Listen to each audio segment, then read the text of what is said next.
coming in. Yeah. Oh, that'd be me. Well, that was, I gotta call you, but yeah.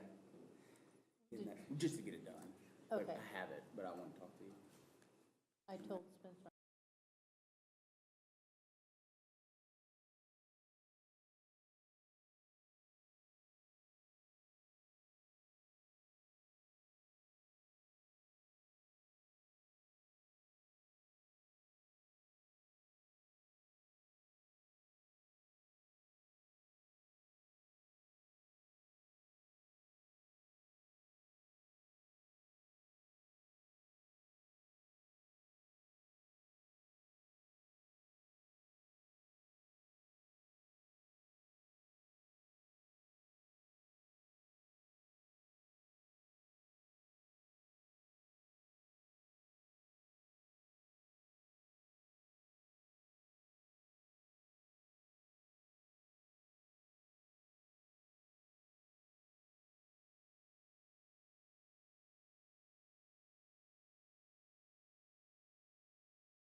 Good evening. Thank you all for coming together for our work session. Again, another in a series of continuing work sessions as we work toward the fiscal year 2025-26 budget.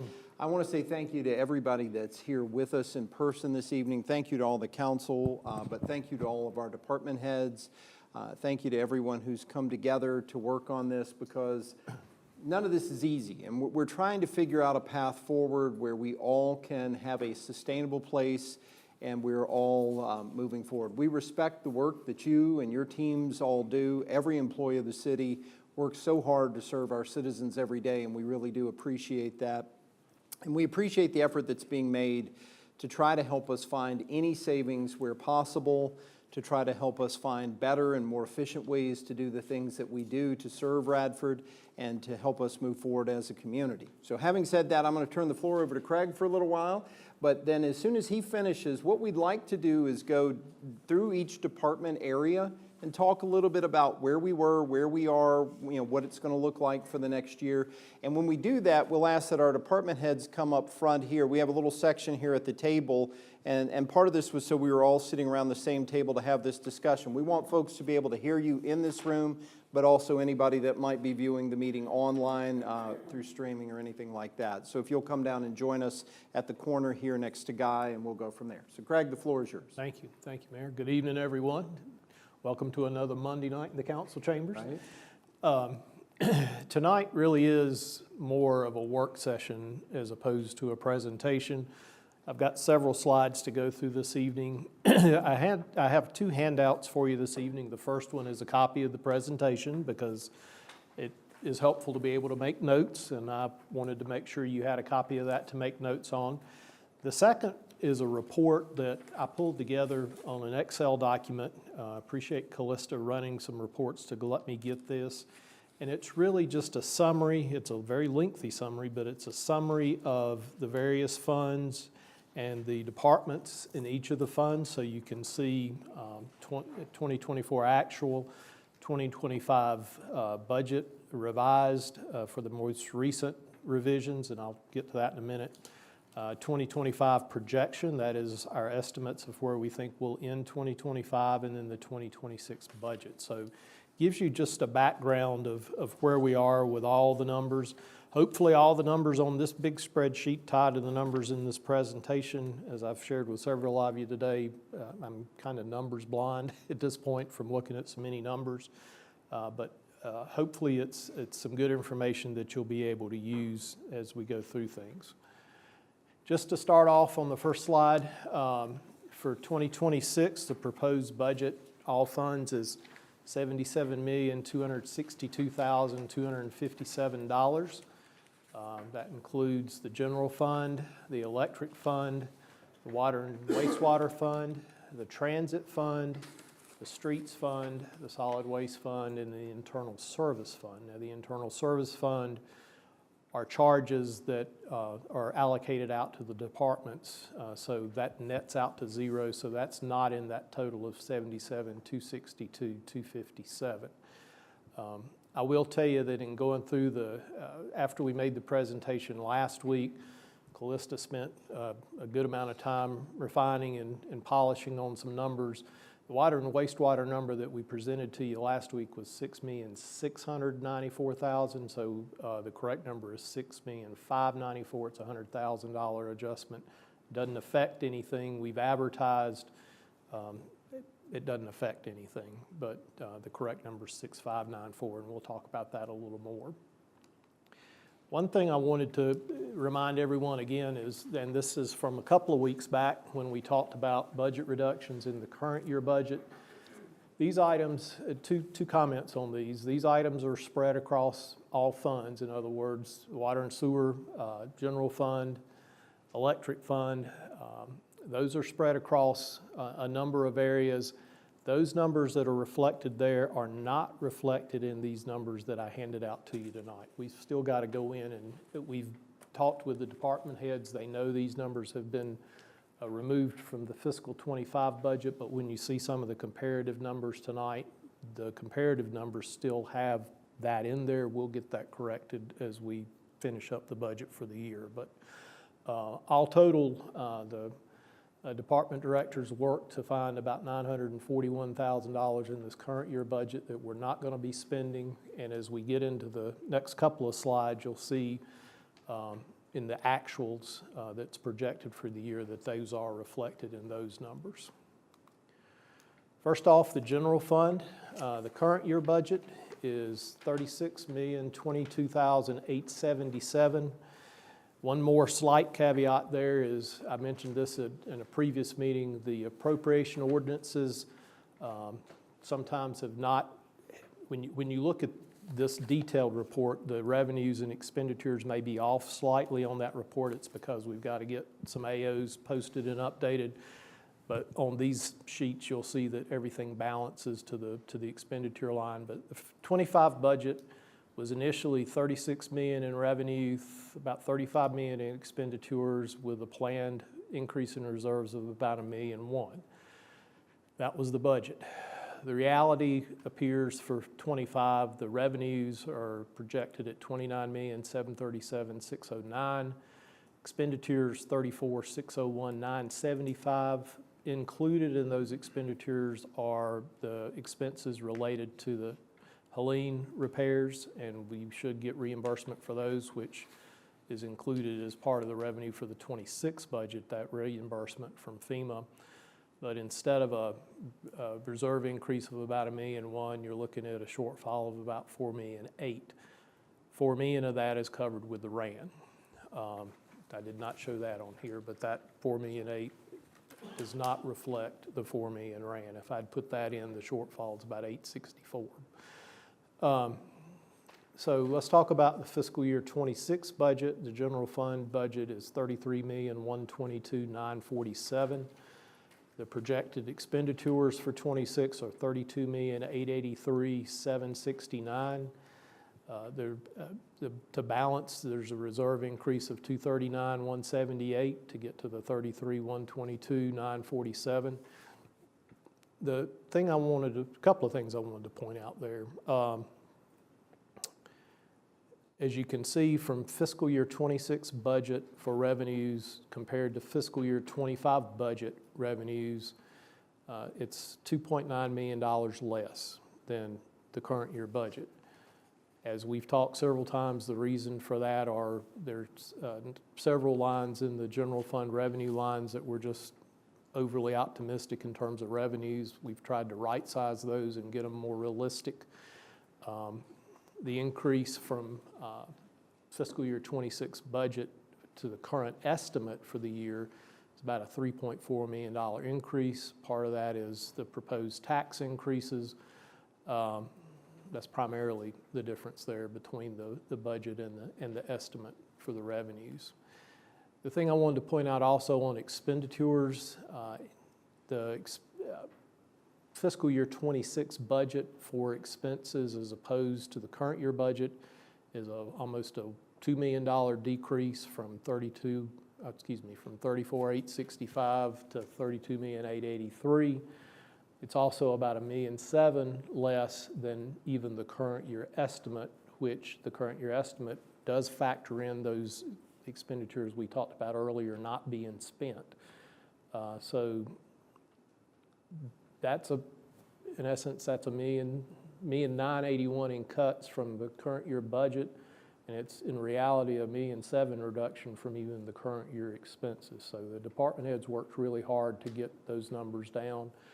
And what you'll see at the bottom is it's between the increase in revenue and decrease in expenses compared to the current year, it's almost a $5.1 million swing, which again, trying to get the revenues more realistic, trying to reduce expenditures wherever possible and get it does allow for some reserve, about $239,000 in reserves. So can we talk about this just a little bit?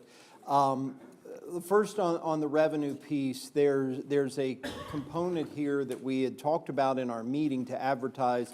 Is your $3,385,000 based on the 10-cent tax rate or the 13 cents? So it's based on the 10 So there's another $360,000 potentially if we decide to go with the advertised rate. There's potential, and I've got papers everywhere, I apologize.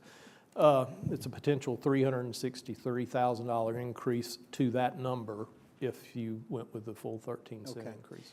And then, as we're looking through this with the swing from where we are this year, and I know it may be early for us to talk about, you know, the revenue anticipation note and what that looks like. You've got a balanced budget without us needing the revenue anticipation note potentially. Is that accurate or is that not accurate? It's a balanced budget without needing the revenue anticipation note. The revenue anticipation note is what has been needed for cash flow. Right. It's not needed for revenue. It comes in to assist with the cash flow, but the budget is balanced without a ramp. I just wanted to confirm that because Yes. there had been a lot of confusion about that. And when we had first talked about it, it was discussed as a cash flow tool to help us have cash, particularly in July and August of the budget year. But the way you've accounted for that, I think, and correct me if I'm wrong, is you have it as a revenue and as an expense in the budget if we go down that path, correct? It will be added to the budget as a revenue and an expense if you go down that path. It's And not it had not been that way when we accounted for it in the last two budget cycles. Is that accurate? Right, that's what I thought. I just wanted to try to clarify that because it's confusing enough for all of us. But I know it's got to be confusing for everybody else, and that's how that can reflect a $5 million swing, even though the reserves, as projected with the 10-cent tax increase, are $239,178. Right. Are the expenses for the RAN on interest, are they included in our expenses I on the believe budget? aren't they in the current year expenses as For interest? '21, there was a $320,000 payment budgeted in the debt service For- for payment for the rent. What year? For interest. 25. 25, okay, thank you. Is there any budgeted amounts for that in 2026? There is nothing included in 2026 for a RAN, no revenue, no expense, no interest. If we need to have a RAN, which we will get to within the next 60 days, that discussion. See, let's pick 4 million. If you add 4 million in a RAN, you add that to revenue, you add 4 million to the expense because you got to pay it back within the year, and then you add whatever interest that would be. So that would be an additional cost that would be added at that point. Thank you. Yes, sir.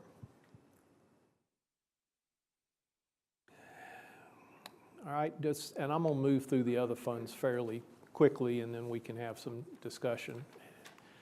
Highway Maintenance Fund, this is the money that primarily comes in from VDOT to allow us to maintain the streets. Current year budget is $2,995,151.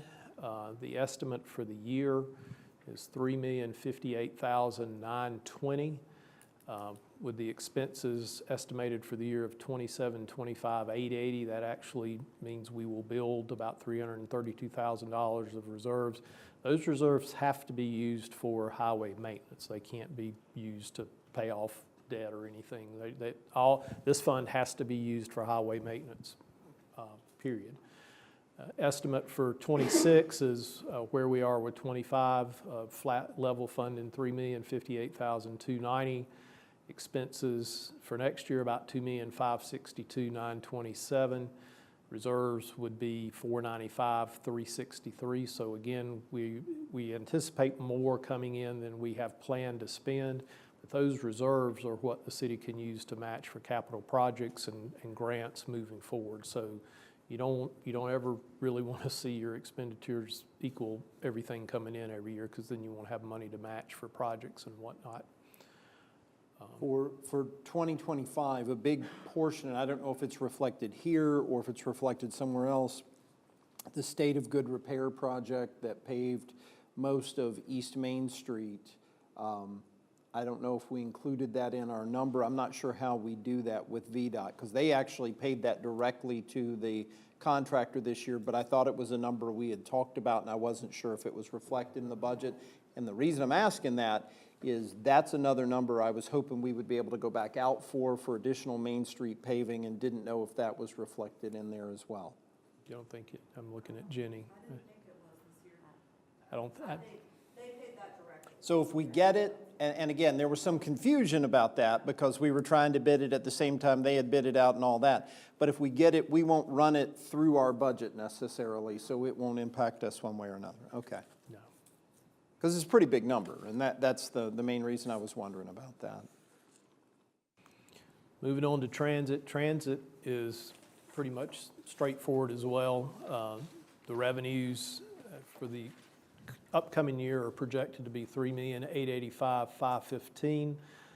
The reason that number is a lot larger than not only the current year budget, but the current year estimate is there are capital replacement of buses that will be included in that for 2026, but those are funded by FTA and DRPT. So we get state and federal funding for those. It flows through here, but it's not an increased contribution from the city. The city's contribution to the transit fund is about 200. Oh, for total, it's about 218 operating and about right under 11,000 for our capital. Yes. So the 1.4 million that's above and beyond is 10,000. And just to your point, when you had done a presentation for us, because there were some people that asked, why couldn't we just cancel everything with the transit system? We have contracts, we have obligations, we have requirements, so we would essentially be canceling a revenue portion of it, but we would not be freeing ourselves from an expenditure portion. Is that accurate? Yeah. Okay. And I have additional when it comes time. I've got additional. Okay. All right. Moving on to water and wastewater. Some significant improvement in the budget for this fund for the upcoming year. The current year budget is $6,367,401. Estimate for the current year is $6,064,990. We had projected an increase of almost $500,000 in reserves, but because of expenditures, again, some storm damage, increased chemical costs, we may break even, but right now the projection is about a $58,000 loss in that fund. The projection for the fiscal year 26 budget is revenues of $6,594,000. That reflects the $4 increase in both water and wastewater. Expenditures, $5,922,226, which is actually slightly higher than the current year budget, but also $200,000 less than the expected expenses for this current year. And with those figures, it would allow a reserve to be built up about $671,774. Now that 671, couple hundred thousand right now is being projected to be moved from water and sewer to general to offset some of the area there, but overall, that's still a significant increase in reserves over what has been projected. And really want to thank Wade and Don for the work that they did in water and wastewater to try to manage those expenses and get those down for the upcoming year. On the revenue for that piece, the 5% or so difference between budget and estimate, do we think that was mostly an overly optimistic estimate, or is that an issue with how much we've actually been able to bring in? Haven't spent much time researching that. I don't know the answer to that. I know that, I don't know the answer to that. Okay, We can spend a little more time looking at that. okay. And I will tell you that the increases, the projected increases for the budget for 26 are based on the anticipated collections for 25. Okay. It's not based on previous year budget, because I do think in a couple of instances over the years, that's been part of the challenge too, is budget was based on prior budget and not actually what was happening. But Well, and I think that's important to look at, because the increases, don't necessarily make up everything, but if it's based on the actual collection, that extra $500,000 or so is where we're feels more realistic. making a real number. Yes. Yeah. Yes. Electric fund, current year's budget is $29,257,688. Estimate for the year is almost right at it, at $28,863,740. The budget for the upcoming year is virtually flat from the current year's estimate. It's 28,867,505. Expenditures, again, are projected to drop from the current year's estimate from 24,852,590 to 24,196,249.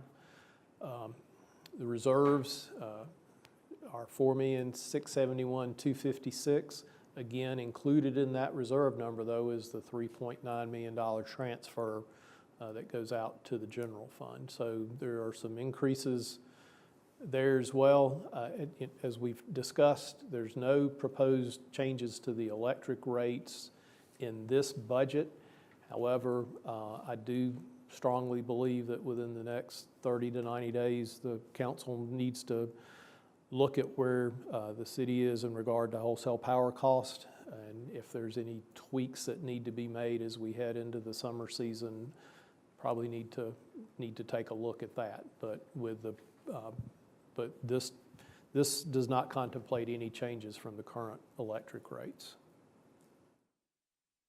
And we feel like the $650,000, almost $700,000 decrease in expenditures is good, barring some big change in wholesale prices, right? Barring any big change in wholesale prices, and that is making the capital projects for the electric fund very skinny for the upcoming year. Solid waste fund, current year budget $1,688,841. Estimate for the year is about $1,587,472. So about $100,000 less than what was projected in the budget for the year. Fiscal 26 budget is $1,734,000. That includes the $3 a month increase in residential solid waste from 22 to 25. Also includes a 5% increase in dumpster collection fees. This one didn't move a whole lot, as you can see. With the new rates, the revenues are projected to increase about $146,000 over the current year. Expenditures are increasing, not quite the same, but about $140,000. We have increased tipping fees at New River Resource Authority that we'll have to cover. So that fund is projected to end the year with about a $34,900 reserve at $1,734,000. And last but not least, Internal Services Fund. These are dollars that are collected from all the other funds, primarily for motor vehicle maintenance. And these, really not much there. It's pretty flat compared to the current year. And again, that's just charges that our own departments allocate out to other departments. So that's the budget for that, but at the end of the day, it's basically a wash because revenues that show up here are expenses in the other budget lines. That's a 10,000-foot flyby of all the funds. I know that this evening there were a number of questions that came in over the last couple of days. I tried to answer some of those by email, but I also know that there's some discussion that the council wants to have this evening. Department directors are here if there's questions related to a specific department. With all the number of departments, rather than have each one come up and give a presentation tonight, we'd be here till tomorrow morning. Still talking, so it's an opportunity tonight. If you guys have specific questions that we can answer, you know, Callista and I will try to do the best we can. A number of the directors are here. And then also, if you want to talk about any of the potential changes or allocations, we talked about general fund last week. I know we had a conversation over the weekend about solid waste and an opportunity maybe to decrease the brush charge by burning the brush versus grinding the brush. But that's really all I had prepared, and at this point, certainly open the floor to discussion.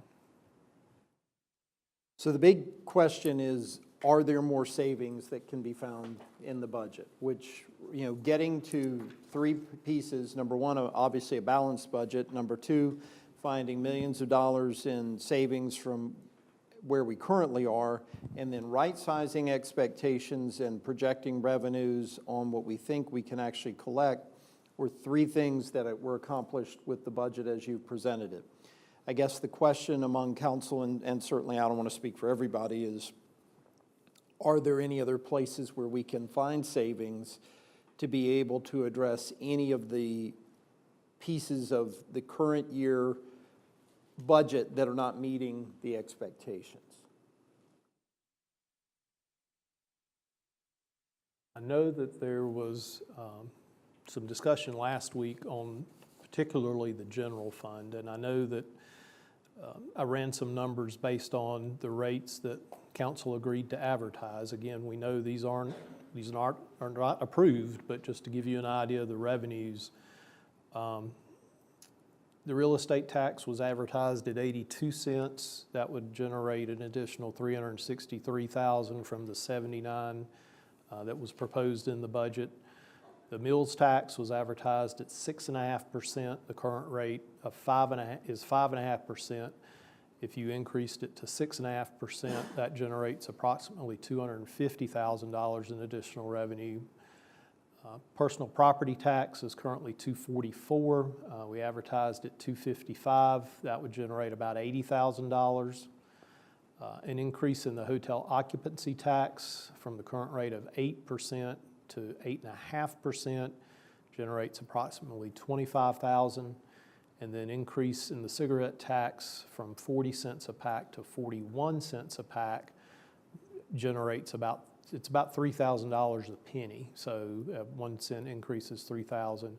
All those put together, if you approved everything that you advertised, would generate approximately $721,000 additional dollars for the general fund. The big reductions on the expenditure side on the general fund, we did get the budget from the New River Regional Jail. We had budgeted $950,000 based on experience. However, the regional jail's budget only calls for $868,335. That's a reduction of almost $82,000. As we discussed in the proposed budget, I had reduced a number of the outside agencies that we weren't contractually obligated. The city wasn't contractually obligated to pay. We identified several more that weren't included in that original list, and that was an additional $46,000. The other thing that several of you had mentioned to me was continuing the freeze. I'd used the word elimination, but we've also just said continuing to freeze into the new fiscal year. 6 vacant positions, which right now are 3 police officers, a telecommunications officer, and 2 motor equipment operators, would generate approximately $500,000. Each city position on average, salaries and benefits is about $60,000, give or take. I mean, that's just a rough average.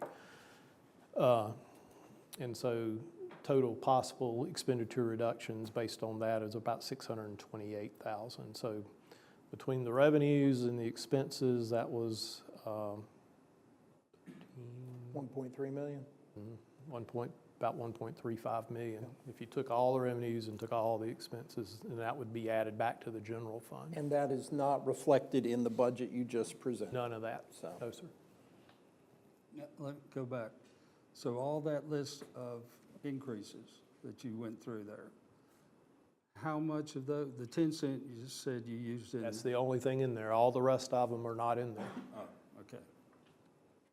Yeah, I don't know if you were able to hear us when we talked about the amount we were going to advertise. We were advertising up to 82 instead of the 79. So that's the additional 3 cents. That's 360,000 of 700,000.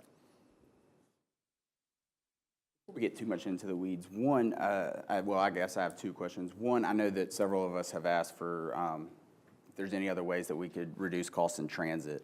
So, Melissa, have you had a chance to look at any additional savings or anything that we could potentially do there? Good, you want to come up? Yeah.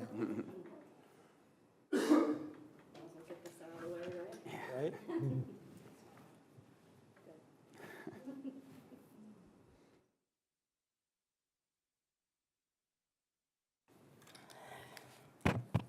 interesting. So if you recall back in January when we had to submit our proposed budget to DRPT for transit, we included the reduction of Route 40. I've been working with our contractor the last couple of weeks to really hone in on some other changes that we can provide some cost savings to the city. To back up a little bit, our original budget that was submitted to DRPT was 2.7 and change million dollars, with the city's local being 287,823. And I'm just referring to operating right now, not including that 1.2, almost $1 million in capital. So that was what we submitted to DRPT. In that process, DRPT came back and provided additional funding to us for our regional route to be able to incorporate it into our regular operating. So those savings for the city from January to June 30th is roughly $17,100, which is not reflective in those numbers that we had shown earlier. What we've done and what we're proposing, and we're proposing this to start, I start advertising this week, and I've been working on that. So starting May 12th, when we go from full service to city service only, we're looking at reducing that one of the regional routes a couple months early, as well as combining our 20 and 25, which is our Walmart and our Food City route. Those savings combined, reduced, when you combine those two budgets, it is actually about $111,000, but when it gets broken down into what the portions are between the city and the state, all that breakdown with federal and state funding, it'll save the city an additional $32,348 for next year, an additional $10,000, about $10,000 from May until June 30th for this current year. So I'm looking current year savings about $27,000, and I'm estimating, because what I don't have control over is fuel costs, and we always have to incorporate fuel costs into this. So I'm at a little bit of room for cushion. So I'm looking at about $27,000 from May to June 30th, and as well as 32 extra for FY '26, which brings it down to about $255,000 from that 287. What is not reflective in this in these numbers is I also went after that additional trips grant for our fares. So going by ridership numbers this year and the breakdowns, we're still looking at a potential another savings of about $45,000 for next year. So we're looking at about $218 once that gets approved, and I'm optimistic, as well as DRPT, that will get approved. So What would be the timeline of that approval? we normally hear back from them about May, Okay. June the latest. It really normally end of April, May. Things have changed a So little you bit. found 10% in savings or so from the original 280 number, and then an additional 45 that would be supporting us for 26 as Correct. part of that. A quick question on the 45,000 you're referring to. You're mentioning it's based upon ridership. Is that meaning that we have more riders than anticipated, or there's, for X amount of riders, there's this amount of credit? When I put in for the application, I took last year's ridership, and we get 80% of that back in our first year. So when I look at how much ridership we have, city, university, and break it down proportionately, those are the numbers, how I got those numbers. Do you have an average of how many people right now within a day or week? We had our transit meeting today. Last month, we had 13,332 riders How would that, I'm sorry, for the month. How would the combined route work for Walmart and Food City? Because they're in two different directions. Would it They be are. more like a figure eight where there would be a route out and then a stop at the hub, then a route out and a stop at the hub, or it would be No, one big It route? would be one big route. And prior to separating them, this used to be a combined route a number of years ago, and then it was separated. And we're just working on timing. We feel like we have it down pat. This, and as I said, this is only during city service. I don't have the authority to change any of the Radford University routes. They pay for their routes. The city pays for our routes. We don't mix any of that. Basically, right now, the 20 route starts at Walmart. It will come through, it will wrap around University through East Main, come up Jefferson, take a left onto Tyler, go to Food Lion, Ridgewood, Food City, and then come back down towards, to the hub, do a checkpoint, and then head back to Walmart via Bissett Park. Okay.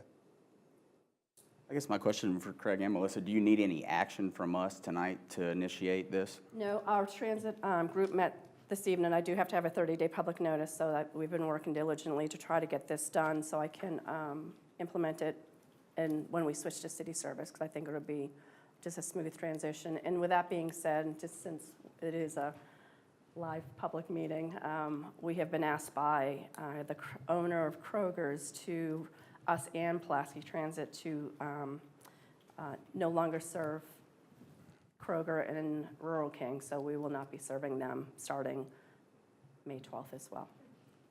Will there be any savings that you can identify from that? No.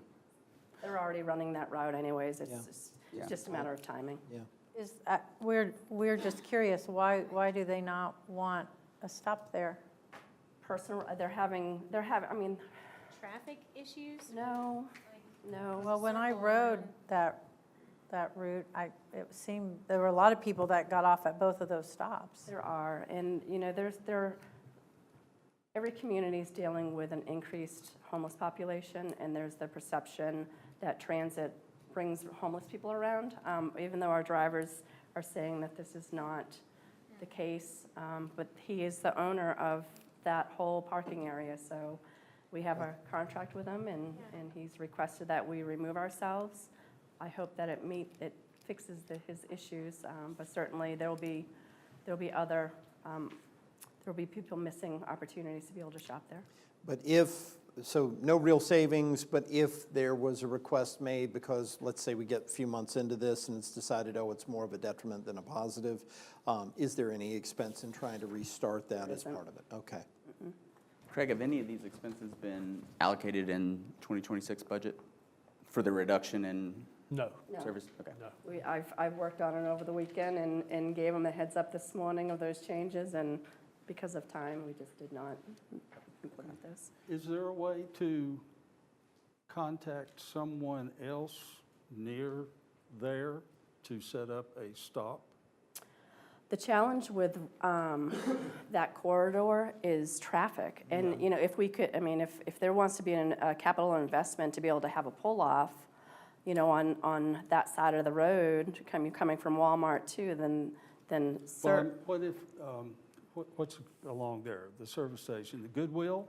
If Goodwill said we could pull into there and let people off? they can't. I'm just Oh. saying, but just because of the nature of the parking area and transit being able to get in and out, but then what you're doing is you're causing people to having to cross the street. Yeah. So the logical thing was be able to, in that area between Starbucks and the entrance, if there was an opportunity to have a bus pull off there, certainly that's myself and Pulaski Area Transit met on Friday. Certainly we're always trying to come up with solutions to be able to serve all our community. So if there's a opportunity to look at a capital improvement project to install one of those, that's certainly, but at this point in time, we're talking about cutting, so the last thing we're going to do is ask you all for more money. And you did say Pulaski's cutting, for their transit, cutting that They drop-off are, site and too, we're right? working together to come out at the same time. So we're really trying to make sure that it's not just something that we're imposing, it's something that both systems are having to implement.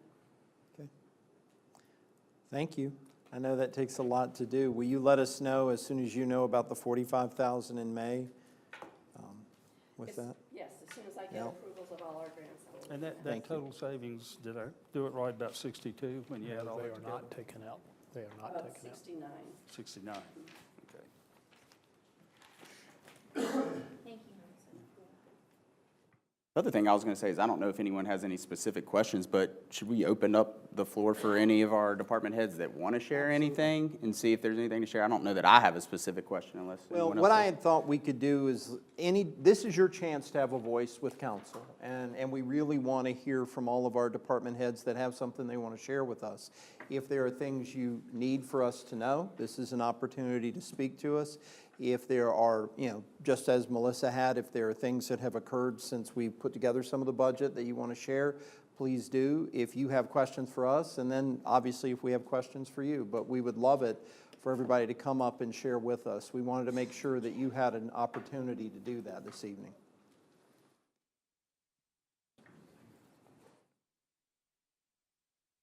Thank you, Tim. Tim's leading us off. You've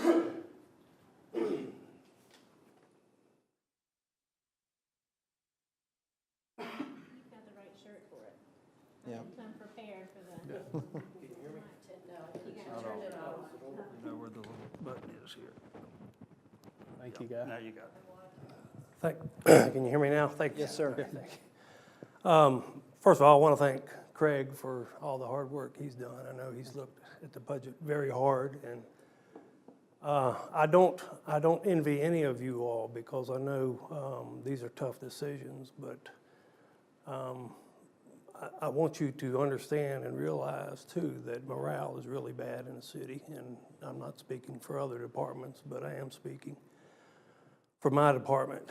And we've since the foundry closed, we've not filled positions. We're down to 19 people, and I've got 2 letters of retirement and 1 of resignation as of today. So my concern is we'll lose more people, and I can't imagine what the city would do without the electric department, but taxes would be at least 35 cents more than what it is now with the contributions. So my concern is the health of the electric department and not being able to provide the great service that we've been able to for the 34 years that I've been here. So, these numbers we can live with on the services we're providing, but we can't afford to lose people, more people. So that's my biggest concern. And I understand people are having a hard time paying their bills. We are doing things, as you all are aware, to try to lower our power costs on the power supply side. Hopefully those will be fruitful, but those are still undetermined. There's a lot of things that come into play with power supply. But my message to you all is the impacts of some of these cuts on city staff and the unintended consequences of those cuts. So, and the ability, if people leave, the ability to recruit people, the ability to replace people. Linemen don't grow on trees, and those are people that take pride in their work. And morale is really low, that they don't see much future here with the city. They don't anticipate getting raises in the next several years. But these are the things that we'll be dealing with, I think. So, but I do appreciate everything you do and your support of the electric department. So that's just all I wanted to mention. Thank you, and thank you for the savings you've been able to find. And again, I think we're going to have continuing discussions, obviously, throughout the spring and into June. I know that's kind of a targeted area for us to figure out what our rates need to look like to make sure we're covering our expenses and everything like that. But we really do appreciate all the folks who work with the power supply here in the city of Radford. I mean, it is remarkable the job everybody does, and I fully recognize, I know the council fully recognizes all the effort and energy and the stress that's placed on everybody with this. So thank you for sharing that. Mayor, Before you, oh, no, go ahead. please, no. Go ahead. I did want to mention that, and not in these numbers, but one of the things that I've shared with council and shared with department directors as well is one of the huge impacts, and it couldn't have come at a worse time, was the 29% increase that the city was facing with its employee health insurance costs. That increase was over $1 million, and we had to scramble, worked closely with our consultants to try to identify a plan that still provided strong coverage but has deductibles, whereas the current plan does not have deductibles. We were able to get the costs down from a 29% increase to a 14% increase, but even at 14%, it's almost a $638,000 cost to the city. In talking with everyone, we proposed to pass 2/3 of that cost to the employees through increased rates, 1/3 to the city. So that's about $425,000 that the employees are picking up. What that means for employee health insurance is from either an individual employee or to a family, it's going to be an increase of about $100 to $300 a month in additional premiums. We're still taking a look at that. We'll have open enrollment later in April to begin to talk to the employees, but that coupled with 2 years in a row of no increases is really been a punch in the stomach. But And on that note, that wasn't a savings for the city. That was a pass-through cost in addition. Is that correct? No, it was 630, it was $1 million, I can't remember, like I said, it was 29%, it was over $1 million. I've not seen one that high in a long time. And, the question came up about when's the last time the city bid out insurance? The time to have done that would have been a couple of years ago, because the year you have a 29% hit is not when you go out for a bid. But that being said, that's something at the top of the list for the new manager and the team to look at, is we've got to figure out a better way to handle those health insurance costs for the employees, because that's a gut punch. But those pass-through costs for city employees, who also live in the city, is a double whammy, because they're also paying the extra fees and taking a pay cut, so. Yep. And I have to say, just in the general population, I'm just glad that we've been able to provide insurance with no deductibles for as long as we have. I don't remember a time, I'm 55, and I don't remember a time where I didn't have a deductible. And so unfortunately, these are things that are out of our control. We can't meet that on our own, and like you said, and survive that, because at 29%, it's not that we are wanting to do anything to penalize you. It's just that simply the times are changing and we have to change and adapt with them. I'm glad that we were able to provide that as long as we have, because that is rare, and we would love to be able to continue to do it. It's just with that, when you look at 29%, that's tough. I understand that, and, I've expressed to Craig that if the city has to cut benefits like that, they would give employees options that they could at least, could reduce, young people don't need insurance as much as older people. But, when you're trying to recruit against other municipals or even contractors, having health insurance and maybe a lower pay, we're willing to get those folks. I'm just concerned as that happens, we won't be able to get those folks in the future. So. I was going to have you talk a little bit on the electric fund and the electric department, because I think we've been regurgitating things that, we have in conversation, but I think the community is very concerned with their rates, and I feel like that there's a little bit of misconception that we are in some way driving revenue off of those funds. Do you want to talk about, from where you're sitting, what is going on to facilitate the increases that we're seeing? Well, as I said, APCO has seen increases in their production costs.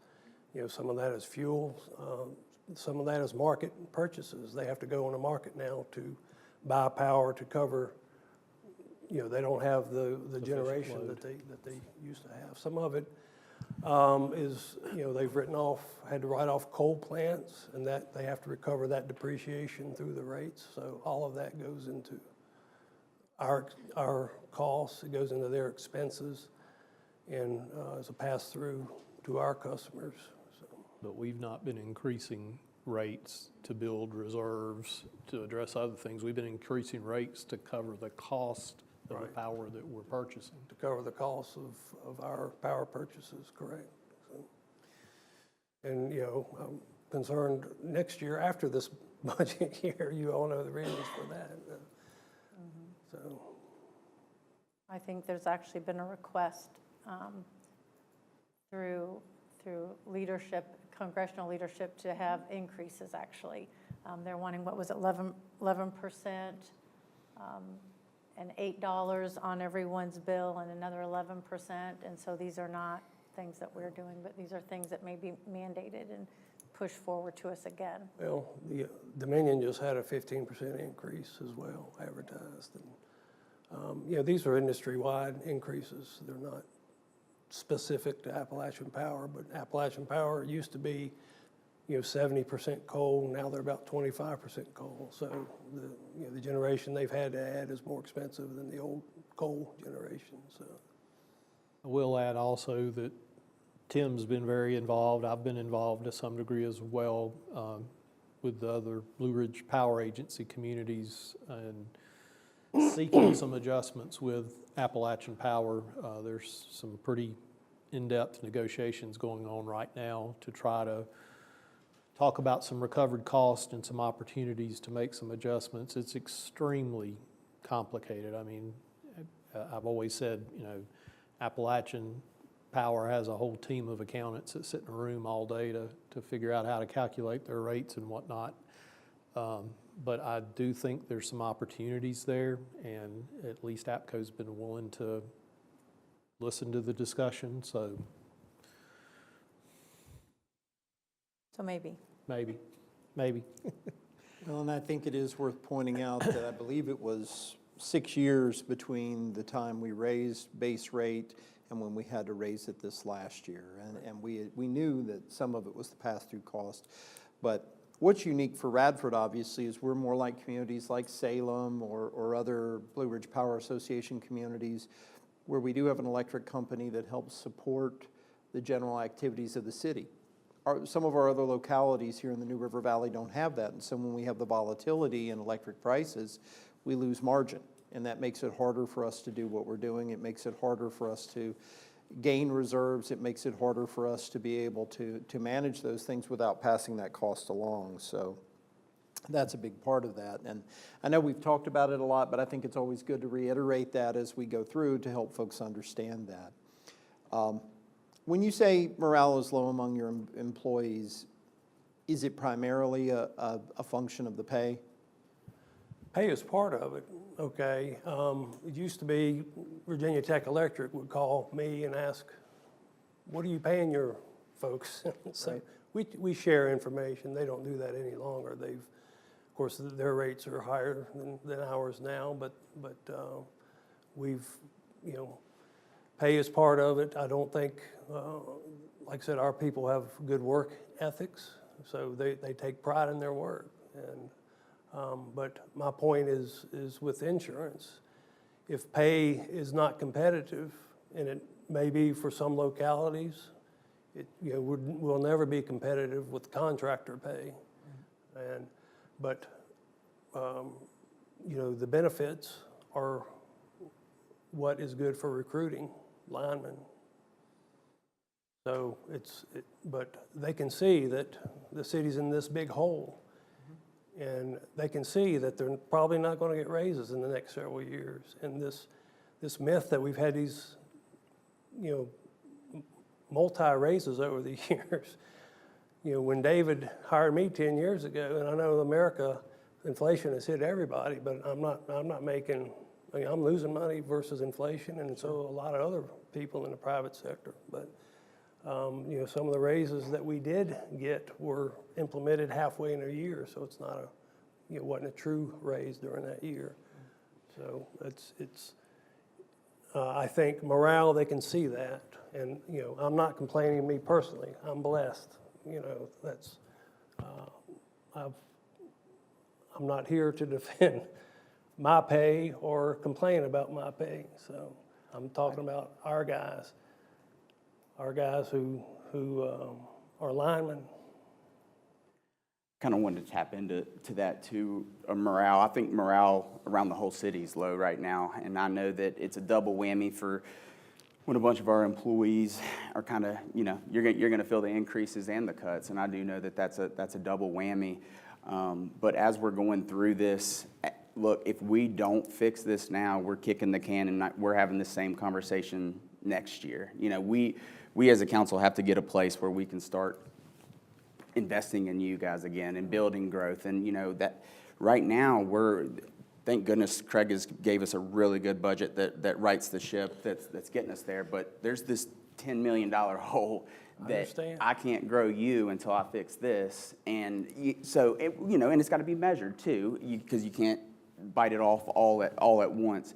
But, you know, and my inbox is full of concerned citizens. I think everyone is just, you know, this is a hard time for all of us, and I appreciate all that our departments are doing across the board, stepping up and doing the hard things. And, you know, there is no decision across the board that we make right now that doesn't have a negative effect on you or anyone else in the city. I mean, it's just tough. I understand, and I'm not against cuts. I would like to think the electric department is an essential service, and the unintended consequences of cutting across the board cuts is going to impact all departments. But Can we talk about that a little bit, what it would look like if you did lose, you know, you just said 3 right now, that you're potentially going to lose to retirement and resignation. If you had more of your 19 that left us for various reasons. Sure. What's that going to look like to the city?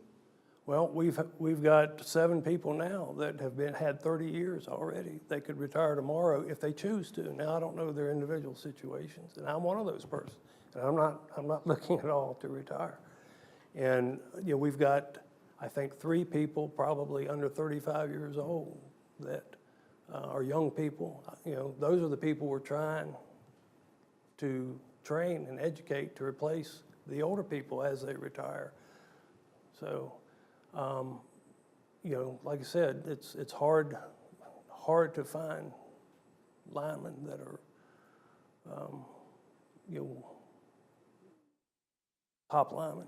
So. And so I have to say what is so difficult from sitting here is it's not like we're saying, well, Tim, I'm just not going to reach into my magic bag and give you what you deserve because you're invaluable. The problem is we're already raising rates on the taxpayers just to make sure that we're solvent. So now we have to, and you see we're the lowest around, and when you're here, you come to the meetings, half the people are saying, if you raise our rates, even if we're the lowest in the area in the region, what was your statistic, $1.10 was what communities were paying when they? $1 to $1.10, comparable small cities that have electric systems, independent cities. Right, and so we're currently at? 69. Right, and so when we're talking about just starting to address some of that to keep the lights on, you hear half of our population, they come and they say, well, we don't know how we're going to do that because it's so expensive to run a home right now because they're also dealing with increasing cost in their household just as we are in the city. And so it's very difficult because where's that fine balance? And I'll be honest, I don't have a crystal ball, but we're trying to find the balance where our taxpayers, our citizens, our community members can still go to the grocery store and buy food, where we're still trying to support our most valuable asset, which are our people, and trying to find that middle ground. It's tough. I mean, I lose sleep over trying to find that because we have more people going to food banks. I think I have more people contact me trying to find resources like that than I recall, you know, ever in leadership roles. And so, you know, it's a fine balance, and I would like to do all the things and make sure that you all are paid your value and to make sure that, you know, the taxpayers don't have increased fees. But there's just, this kitty, it has to be filled in order to pay it out, and I think we're trying to find the balance there. That's why I do not envy you all. Right. Because as many Those are people tough- as come tough that say, please don't stop the service, or please make sure that, we get our insurance the way it is, or our rates increase, whatever the rates may be, you hear as many people saying, please don't take this away, as please don't increase our taxes. And so I'm not sure how to do all of that, because anything we do, there's increased costs, and it's got to be paid for. It's paid for by the citizens. So it's tough. I know it is. I just want to make sure that Yes, that sir. message is sent. Well, and we need to hear that. That's an important message. And I wanted to get kind of back to that one more time. If you did lose some folks, do you think it's going to be a wash to be able to rehire people for that? Or are we going to have to pay fairly significantly more? Don't know. We'll have to Or would we have to go with contractors? I mean, what's that going to look like? Well, contractors is certainly an option, but it'll be more expensive than giving somebody, a raise here and there. So, Well, I mean, I just want us to consider all of that, because I think that's part of the discussion. my counterparts at other municipals, they're having the same problem. So it's not just, and we've been fortunate. We haven't, we've lost one, I think 3 years ago. He went to a contractor. He probably doubled his salary going to a contractor. But, we can't have that continue and have a healthy electric department. And it's still cheaper to have our own. It is. It's And still cheaper to have keeps our own, taxes which I lower than think what people they don't should be. realize either, but it's still cheaper to have our own. Well, Tim made that point, and we, one of the options certainly could be taking a look at valuing the system to see what it would bring if you decided to sell it on the market. If you sold it on the market, one of the things you've got to remember is right now, $3.9 million is being contributed from the electric fund to the city. That would likely go away, which would be about a 35% increase in the taxes to cover losing the electric department. So it's, And we do other things.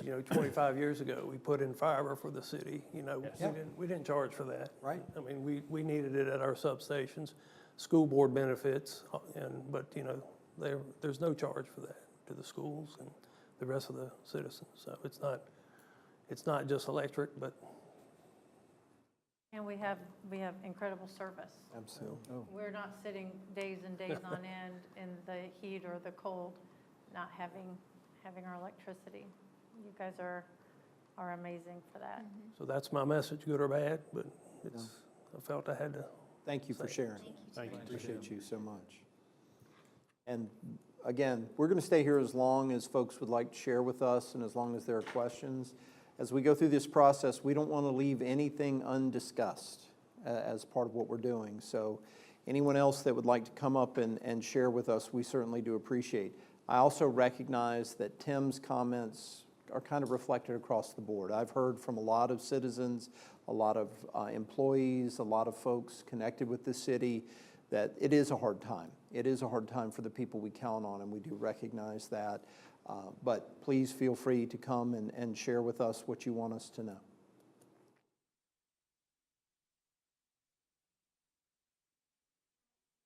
Question?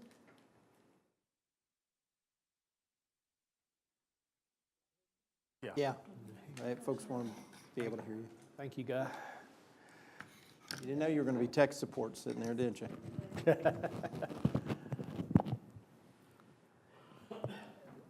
Did I understand you right when you said 10-cent increase on personal property? They've advertised a 10-cent increase in personal property. That's not been approved. No one said anything to me about that, but if you do, that's an absolute programming nightmare, that you all don't have the programs to cover. What do you mean? Can you elaborate? Well, you have PPTRA, you know how you have the Personal Property Tax Relief Act where you get the discount on your taxes? Our software is not going to handle that, where you're going to have part of that getting the PPTRA, because you only get the PPTRA based on the rate that it is. And the software is not going to handle that. That's the reason our personal property, it's tough. The software that you use or the Munis software? I'm not sure on the Munis, Okay. but this year, I know that you're not going to have it to cover with me. So what would be the options for addressing that? Well, I can check on Munis, I just don't want you to get carried away too quick before you make sure you got your ducks in a row. So I will do some checking, I'll let you know what I find out, but. Thank you. And we appreciate you being here tonight, Janet. Thank you for joining us. Can you talk about how collections have gone this last year? Because we were trying to figure out where we were with everything, how much, was short because it had been overestimated, how much was short because we just weren't able to collect it from folks. And also, if you know what our delinquent status is, both in taxes and fees, if you could help us with that. This past year, you only had 1% difference on your real estate, on collections. So Personal is that property did from not- what was projected? Personal property did not change. Okay, so the 1% difference, was from what was collected or what was billed? Because we're still trying to figure that out. There's some big differences in what's in the budget and big differences in what we actually took in. Yeah. I feel pretty certain, looking at those numbers, that were just over-projected. I mean, you can't take the numbers and not allow the fact that, obviously, everybody's not going to pay their bills timely. We have to have a year to go through the collection process because we use Department taxation, and we do holds, we do DMV stops. We have a lot of different collection tools, but it takes a year's cycle before you really get your good collection rate on your taxes. So you said we were only short by 1%? On real estate, personal property did For not drop. 24, for 24, Well, not for 24, 20, on the 23 taxes. on the 23 Yeah. taxes. How much was that 1%? It went from, let's see, 99% to 98%. No, what I meant Collection was, rate? what's the dollar amount? I don't have the dollar amount Okay. with me. Because we're still trying to figure out, and again, this is something, I know it sounds strange to say we're trying to figure it out, but I don't know that any of us know this, of what was billed, what was budgeted, and what was collected, and where those numbers were different, to try to figure that out, where the millions went that we were trying to anticipate. Well, and that was a discussion Janet and I had earlier too, because, for example, in the current year budget, the real estate taxes were budgeted at $8,960,000, but the projection for the year is about $7.6 million. And if you take the assessed value times the rate, it's closer to 7.6 than it is 8.9. That's an important distinction. Yeah. And collection rates, with inflation, we've done really good to stay steady on collections. And you need to consider that as you're raising rates, that your uncollected will also increase. Right. So you have to watch that on the projections as well. I get that completely. That's something I've been worried about, that the higher cost obviously makes it harder to get in. Do we know what our total delinquencies are in personal and real estate tax right now? No, I don't. Is there any way you could help us get that, and that we could talk about again, whatever that number is, what that might look like, if that's something that could potentially help us with, some of the things we're concerned about, trying to make up any debt that's out there, anything? We don't normally run them with this time, so there's no way you're going to know if that's consistent with the past or not this time of the year. Sure. Because we are an accredited office, and in doing that, you do it on 1 year collection. Right. So you make sure everything's had a 1 year collection time. on figuring those When would you percentages. know? So we can give you some, Yeah. but it's not going to tell you anything because you're not going to know where you've been in the past. What is that time frame? And right now is our big collection time because everybody's getting tax returns. So right now, we're right in the middle of collections. And I personally don't really want to pull my delinquent collections clerk off to figure these rates for you when we're trying to collect money. And we have several matches that are coming in on a daily basis. When might we be able to know that? Well, when we get through with the tax return time is a good time to calculate it. Like I said, right now, she's getting matches every day. The office has been running short staff for 3 years. So you're saying in May sometime, you might be able to get to that? Is that what I'm hearing? I would say we're probably looking more like, June? well, as soon as we come out of this collection, Right. it crosses over into the real estate, which this same person does the mortgages. Nobody in my office does one single task. We're going straight from your collections with Department of Taxation through the set-off debt program and to handling the mortgages to get the real estate out. And then that person is helping with the front during the June collection time. And then as soon as that happens, she's going into doing delinquent collections for the real estate that didn't pay on time.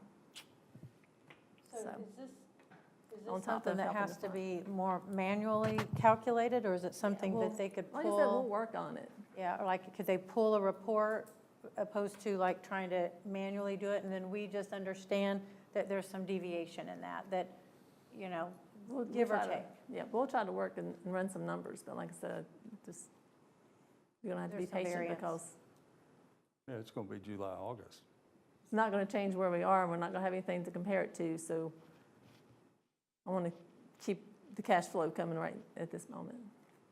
'Cause like I said, we don't have any spare time. We're running short-staffed, we have been for years, because I've asked for the last 3 years to fill a position that the state's paying half on. We're not getting any support in the office, and now the employees are gonna, Well, I Be do looking at think paying the one thing insurance, we so need to it's the same thing revisit is being on the same system. Yes. I We think- need to revisit that. I think We there's- need, because I think that will we aid definitely in the need a system. conversation. I agree. So let's revisit this, and I know it's never going to be a good time because you guys are always in some part of the process, but I feel like we just have to jump in because other communities have made the transition, and it's going to be tough, but I think that's a huge part. Then we won't have to ask these questions and put the pressure and burden on your office, and we'll be able to run that internally here too, right? But you're alluding that, when you said that it's never gonna be a good time, we have been involved every time we've tried to make this transition. My office has never saluted them. We have tried to help every time it gets halted. Well, and And we're all not I can hearing tell you where is the we need status to is. get, probably. Back on track. Yep, and I know we have, your short timer.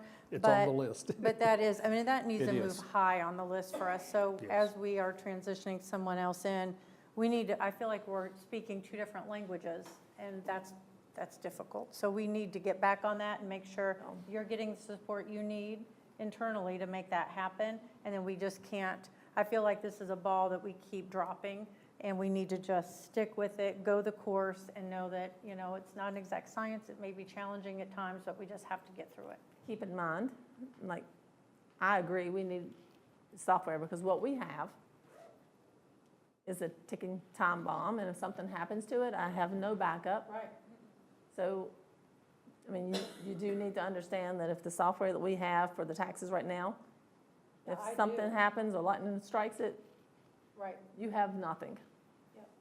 So that's. And we need I to do revisit need that. software, but at the same time, I just want to make sure that it's known that I'm not the one holding up the progress. Noted.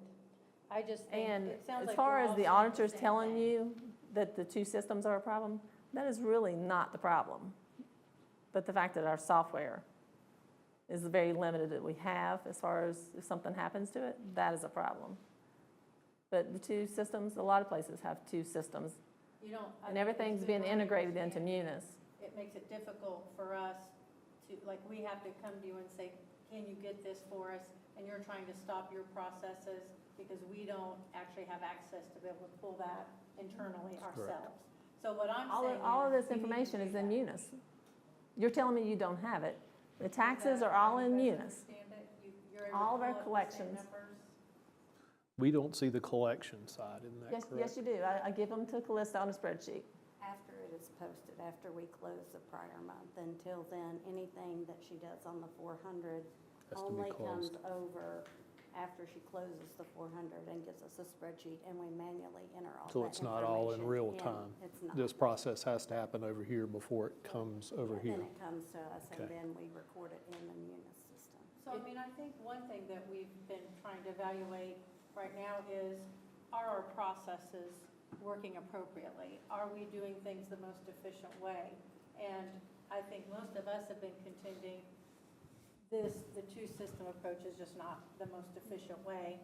And it's not, like you said, it's not fair to everybody, because when we need things, you guys are in the middle of something, we're putting an extra burden on you to try to get it, we're not getting the real time, and so we're left, all of us, in a little bit of an abyss. So I think we should all just say that we are committed to making this work. I know we need to get through this budget, but then I think that there has to be a concerted effort to get us all speaking the same language.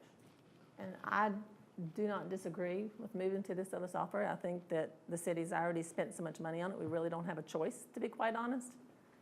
And yours sounds like However, it's not gonna- however, I want you all to realize that several localities that are on this software are not getting their tax tickets out in time.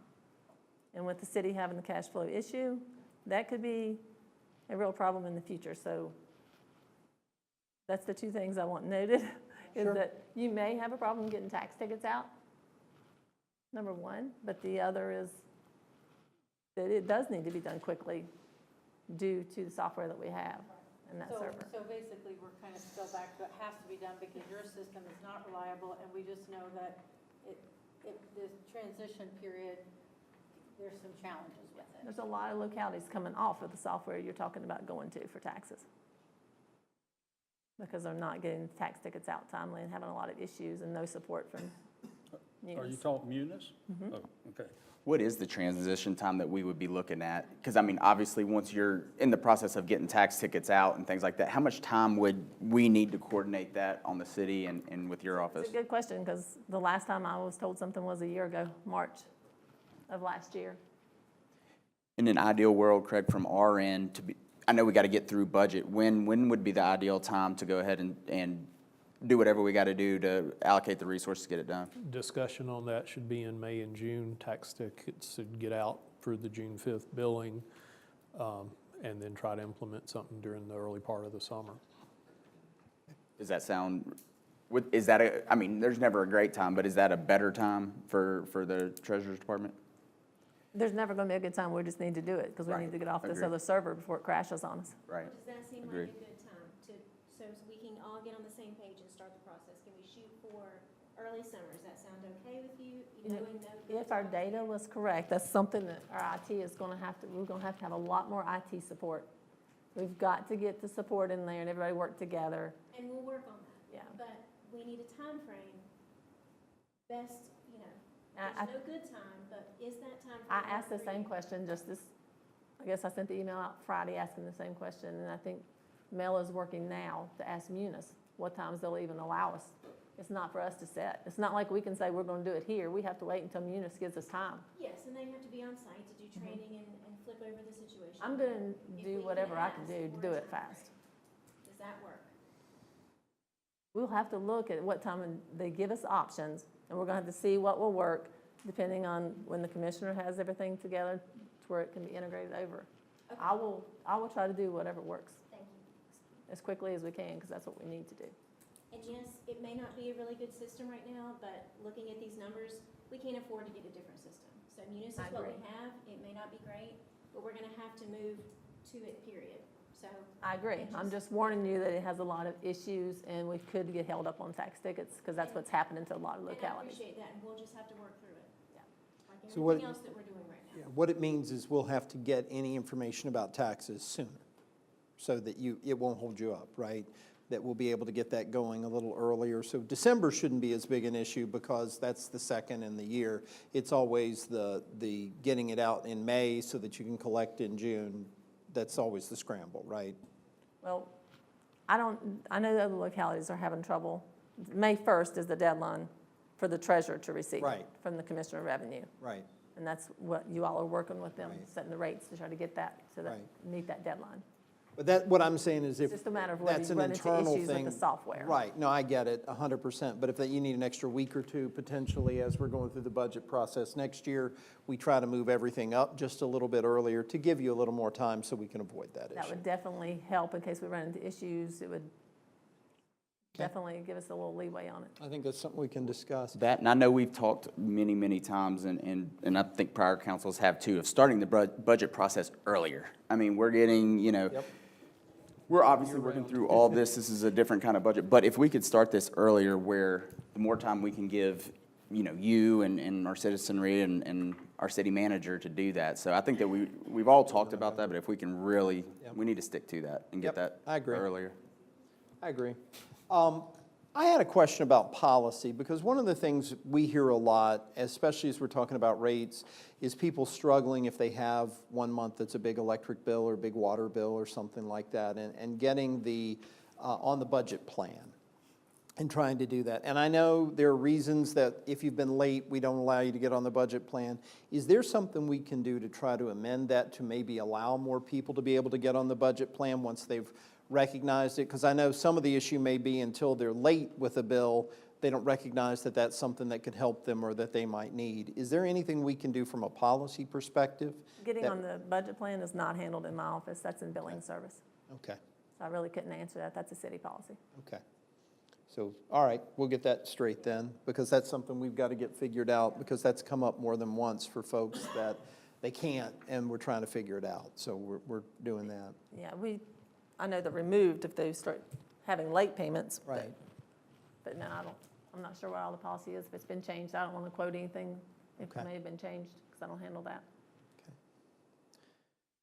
Another suggestion that I've had from the community is when they want to pay the electric bill, that we're kind of limited in ways that they're able to pay it. They can go online and there's a large fee, or they can write a check. Is there another way to go about that, especially with the fact that it's so expensive right now in general with utilities, that they can pay without a large penalty? We were working on where they can actually use their account number and routing number, but it's probably going to be when we switch software, so that we can Okay. do it Okay. on taxes and utilities all at the same time. That'd be great. Wonderful, good, thank you. And that's a big help, because That's I a know big in some help. other localities, it can be $1 fee or whatever, as opposed to $4, $5, whatever that ends up looking like. Yep. Yeah, that's helpful. All right, so one thing we need to do is, I think we need to get with billing services and Yes. find out. I think a lot of the people that we talk to that are missing payments, they're struggling, and that's kind of the point. And that if we could get them maybe on something that is a little bit more measured and they can anticipate what they're going to pay, especially if they're, on a fixed limited income, that might. Now, payment arrangements is in my office, but the budget plan is handled through billing and service. Right, right, and payment arrangements is typically when they've fallen behind, but they're still making payments, and they're working through you on that, right? Yes. Also, Janet, while we have you up here, I wanted to, and I think I've asked you this before, and you've kind of explained it to me, but there are certain restrictions from the state as far as turnoff and collection, and I think it might have changed a little bit about COVID, but could you tell us a little bit about that, about what you're capable of, or Yeah, there's a lot of restrictions that were applied this past July, as far as like temperatures, restrictions on, some of the restrictions we already had, as far as like temperatures before holidays, Right. Okay. those kind of things. So, but yes, lots of restrictions were put on us. Yeah. Thank you. Well, one of the things I was hoping we could do is maybe communicate that with, I know all of us don't necessarily know them all, and try to make sure that everybody in the city knows what those are too, so that if it's, because it's certain things about when the temperature drops below, it has to be above a certain temperature for a period of time before that can happen again, correct? Is that how that works? Before we cut off. Cutoffs can happen. Well, I've never cut people off if I thought the temperatures were dangerous. No, I know, but what I'm saying is that that's what you're talking about, is there were some new rules put in last July. Some of them we had already been following the city, but just help everybody understand what those are, so that we're all on the same page. Because if some people think that collection rates might be lower on utilities, there's restrictions that Right. you can't necessarily do that. I think that, because I've had someone ask me that, well, if it's 98% on real estate, why would it be lower on that? Well, there's actually some restrictions that, and guidelines from the state that you guys have to follow, Yes. correct? Okay. I do like, though, the thought process that you have, Mayor, just making sure that our citizens understand what those are too. And is there a way to get those parameters from you, and we can make sure that the community is aware of what your parameters are? So you want to tell everybody how they can get around and not pay their bill? Because that's So what you're going to be doing. I'm going to be honest, I think our citizens are trying really hard, and there's going to be abusers to every system, but I'm still going to tell them what the speed limit is, and they may choose to speed. I just know that that is a call that I am getting that's reoccurring, and I'm not trying to hide the rules. That's not our job, to hide what the guidelines are. I think our job is to communicate to the citizens who I know for a fact are struggling what the guidelines are. And like I said, I mean, I don't think that's something that we hide either. Yeah. That's fine, I just don't, I've been in collections for many years, so. I just And I think know it's it's all better if we hard. all know the rules. I think the other part too is, helping folks understand, when they're trying to make payment arrangements or shift to a budget plan or something like that, before it gets to the cutoff point, because once it's there, then that becomes a real crisis in their lives, and that's not something you want to do, and we fully understand that. But that's when we get those calls, I need $1,000, I need $800, I need whatever it happens to be, that's when it becomes a crisis that I don't think any of us are able to help them manage at that point. Are there any other questions for the treasurer today? Thank you, Janet. Yeah, we do appreciate you coming and talking with us, and anything else you think we need to know, please feel free to communicate that. And I know we're going to be working on trying to have more regular discussions about where we are, what any challenges may be, and trying to figure out where the little hiccups might be in the system so that we can all, be in a good place with that. But we appreciate you coming tonight. Thank you, Janet.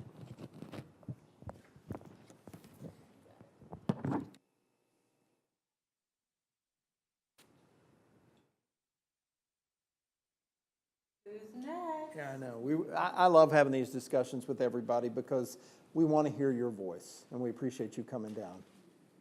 Thank you, Elizabeth. Hey, Elizabeth.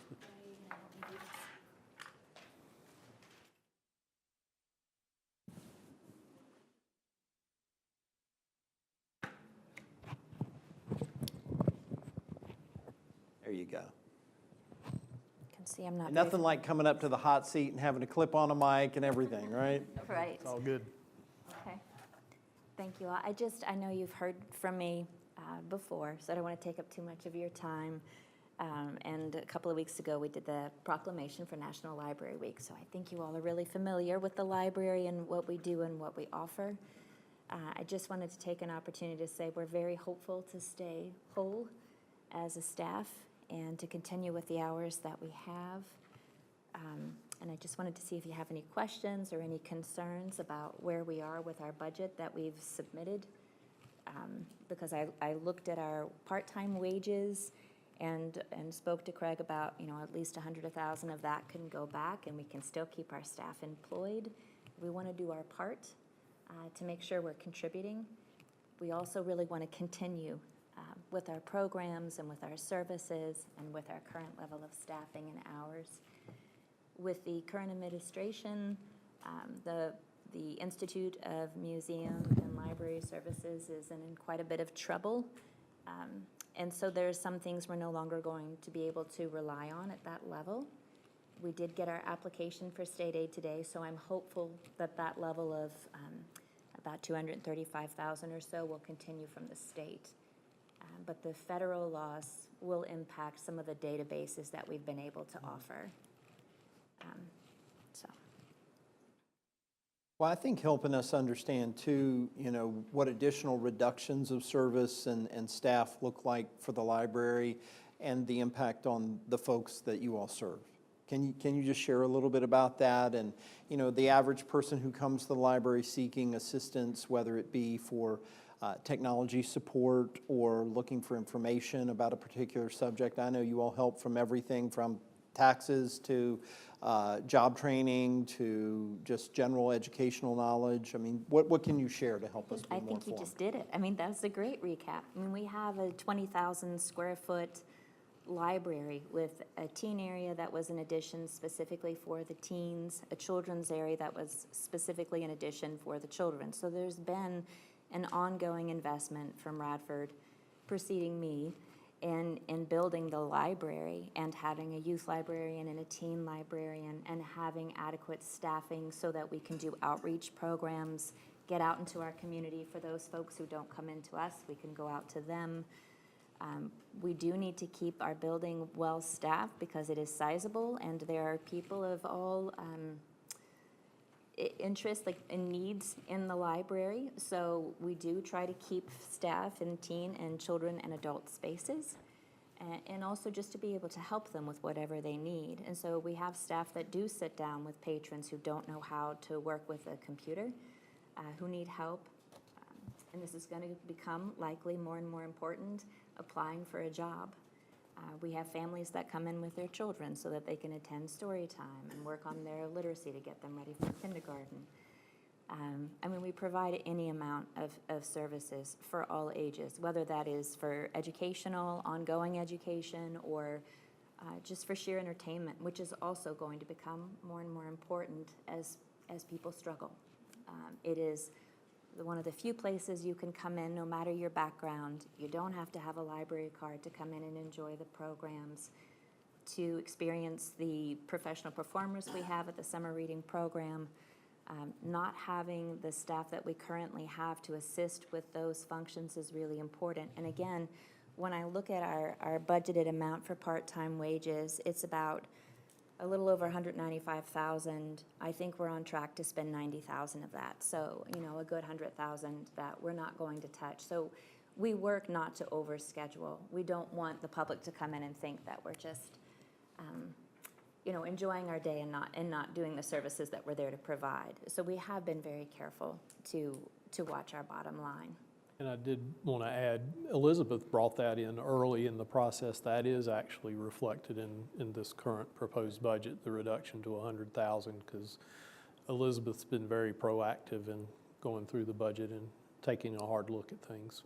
Thank you. So is that over 172,000 in reductions, or just 100,000 counting in the 72 already? Some of that is included. I'd have to go back and look, but I want to say it was maybe 60 that we were returning, and now to me it looks more like we could do more like 85.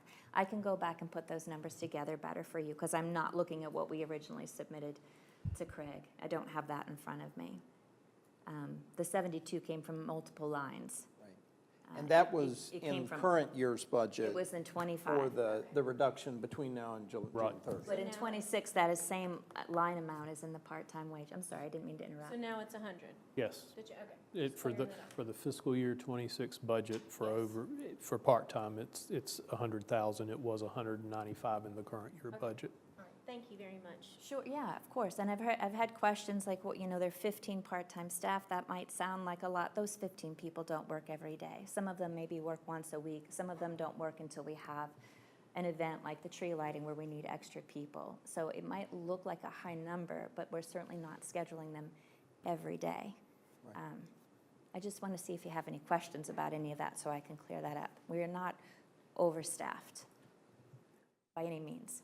Well, I'll jump in real quick, and I'm going to be honest, like, I really appreciate you taking the lead on that, and I'll tell you why, where I sit. Sure. So, you know, I look at our line items, and we have fire EMS with a budget of 800,000, and yours is over $1 million. This is a building that is staffed 24/7 with highly technical staff that are literally life-saving staff, that also, their equipment is quite costly. And so when I look at those two things and there's an emergency in a household, they're wanting that fire EMS more than a book at that point.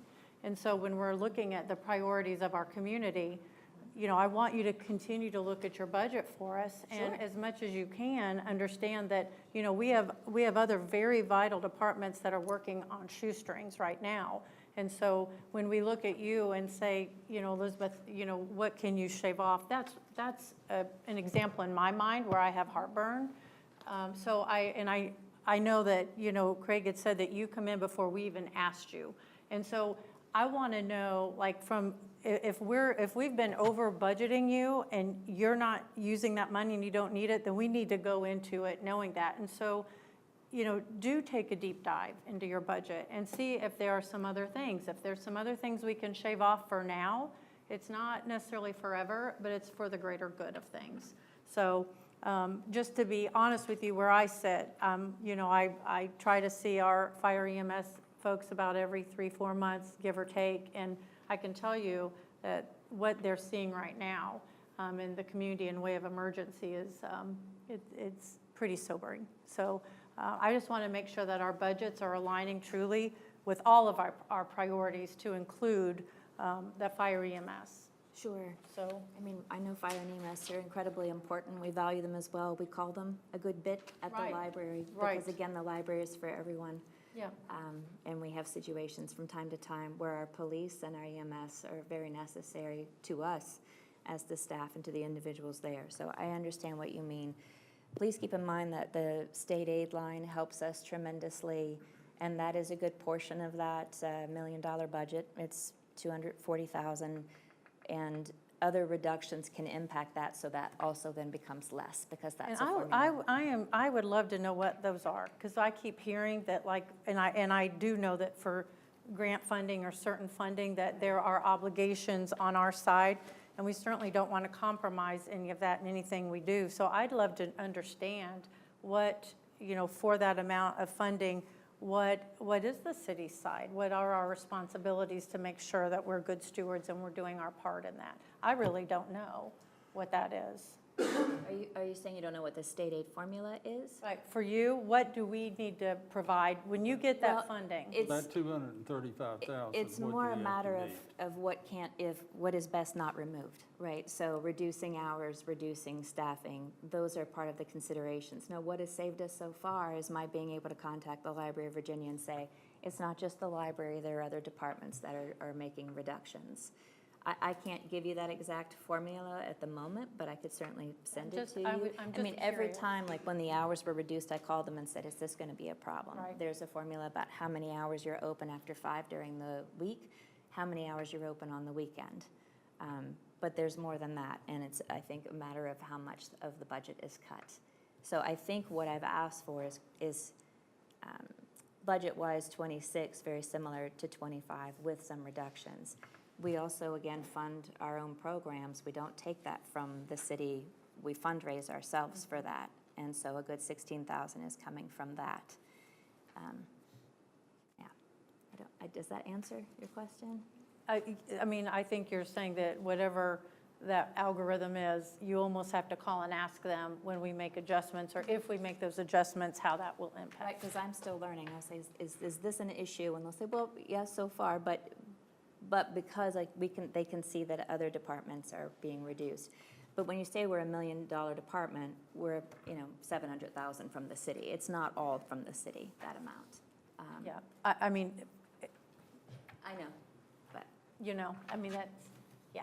I mean, it's still an operating budget. it's still an operating budget. It's a budget that covers not only the library when we're open, but as well as when we're closed in terms of digital material. That's important as well. And I just had a person in the library today saying, already we have reduced some of those online databases to save some money there.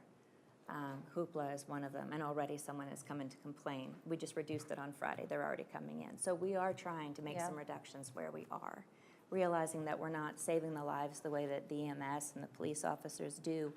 We're also proactively trying to help people save their lives. It's very different. You make a lot of wonderful strides and impacts on our community. I hope so, yeah. So, I commend you for all that you're doing. And I think I've said before, any actions that we take, it's not because we don't believe in literacy or the library or believe in you. I know I spoke with you after the meeting when we made the cuts to let you know this is in no way evaluation of what you're doing in the community. I think you work very hard to provide a lot of resources to those that are very deserving of those resources.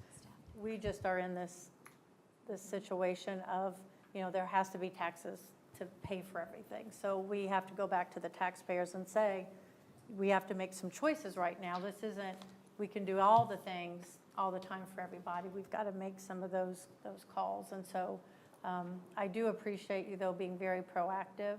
That I know brings a great deal of faith in you and trust in your services and also your integrity. I do believe that you understand. And, if you can just keep that in mind as you're going and you're evaluating services, that's kind of where we're coming from and all the different things we're looking at to evaluate.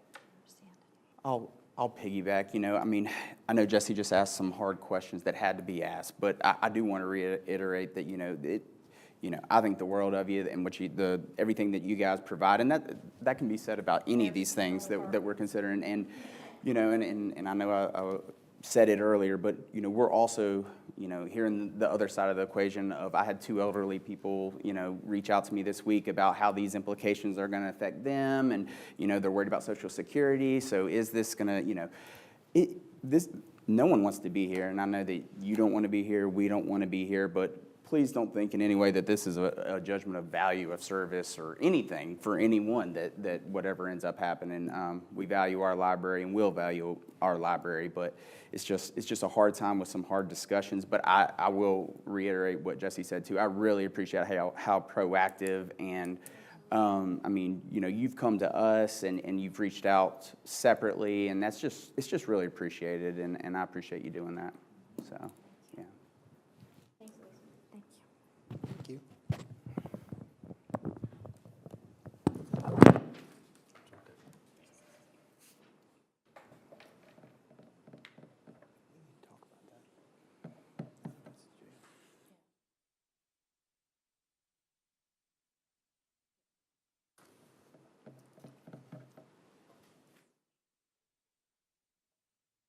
Thank you, sir.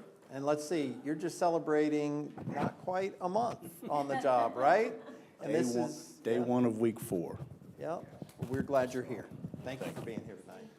So that being said, of course, good evening, Mayor and Council. Tell me what questions you have. I'll answer what I can. I've got 3 weeks on the job, but I've heard my name and the department mentioned in previous meetings, so ask what you want to ask. I'm sorry, who are you? I am Charlie Goins, the Director of Parks and Recreation. Thank you, Charlie. I don't necessarily have a question, more so is, and I think I've said this to you separately, and I've said it through the interviewing process. I think getting out of this long term, we're trying to create new revenue generators, and we've seen Pulaski, they're about to open a sportsplex.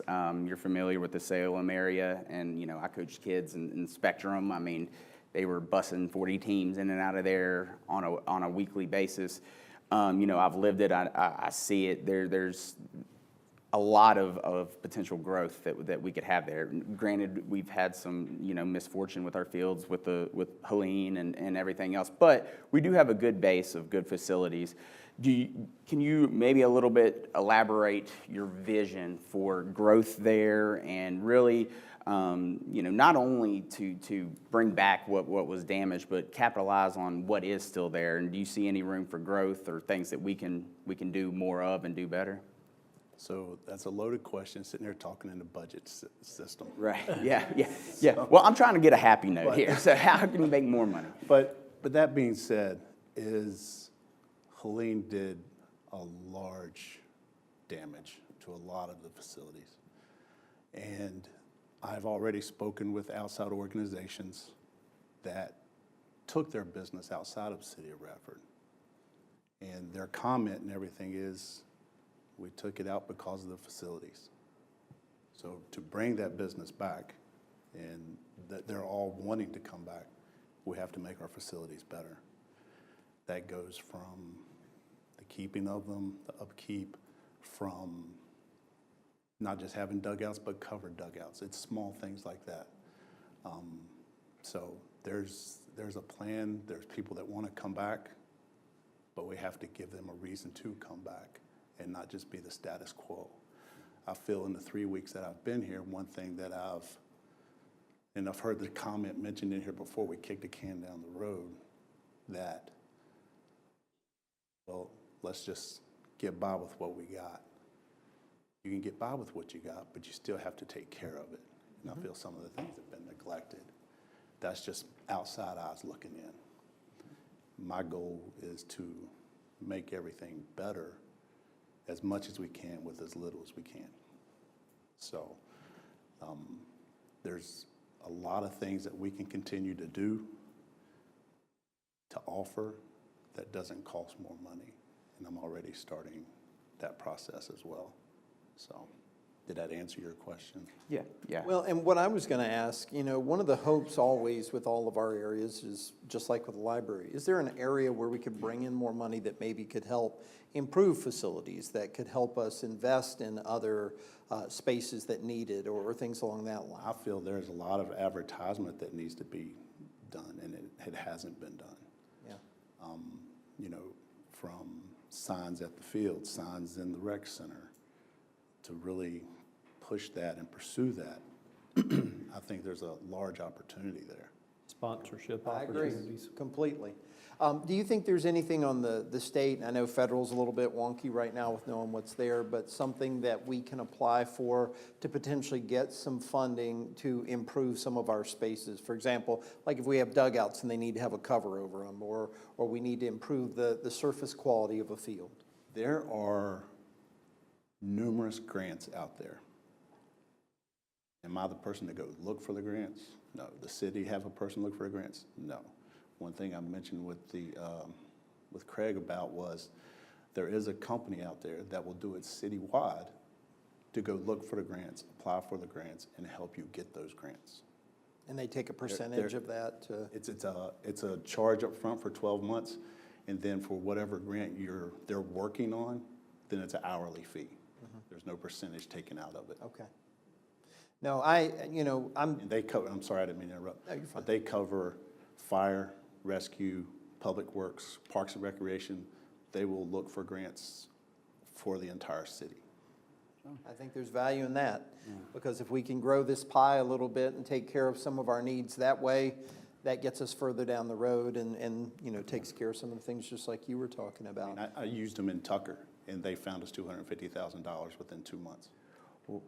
Pretty big. So I'll follow up and get more budget-related questions. We've asked and are asking a hard thing of all departments, and when you're talking about essential services and things like that, one of the things that people are going to ask is, what's left to cut at the rec hall? Do you see any other cost reduction measures that you can take? I know you're kind of fresh on the beat, but as we're combing through all of this and we're trying to get it to a more sustainable place, we can't grow the rec department until we're in a more, financially stable situation. So in the short term, is there anything just that maybe we've missed that you can find?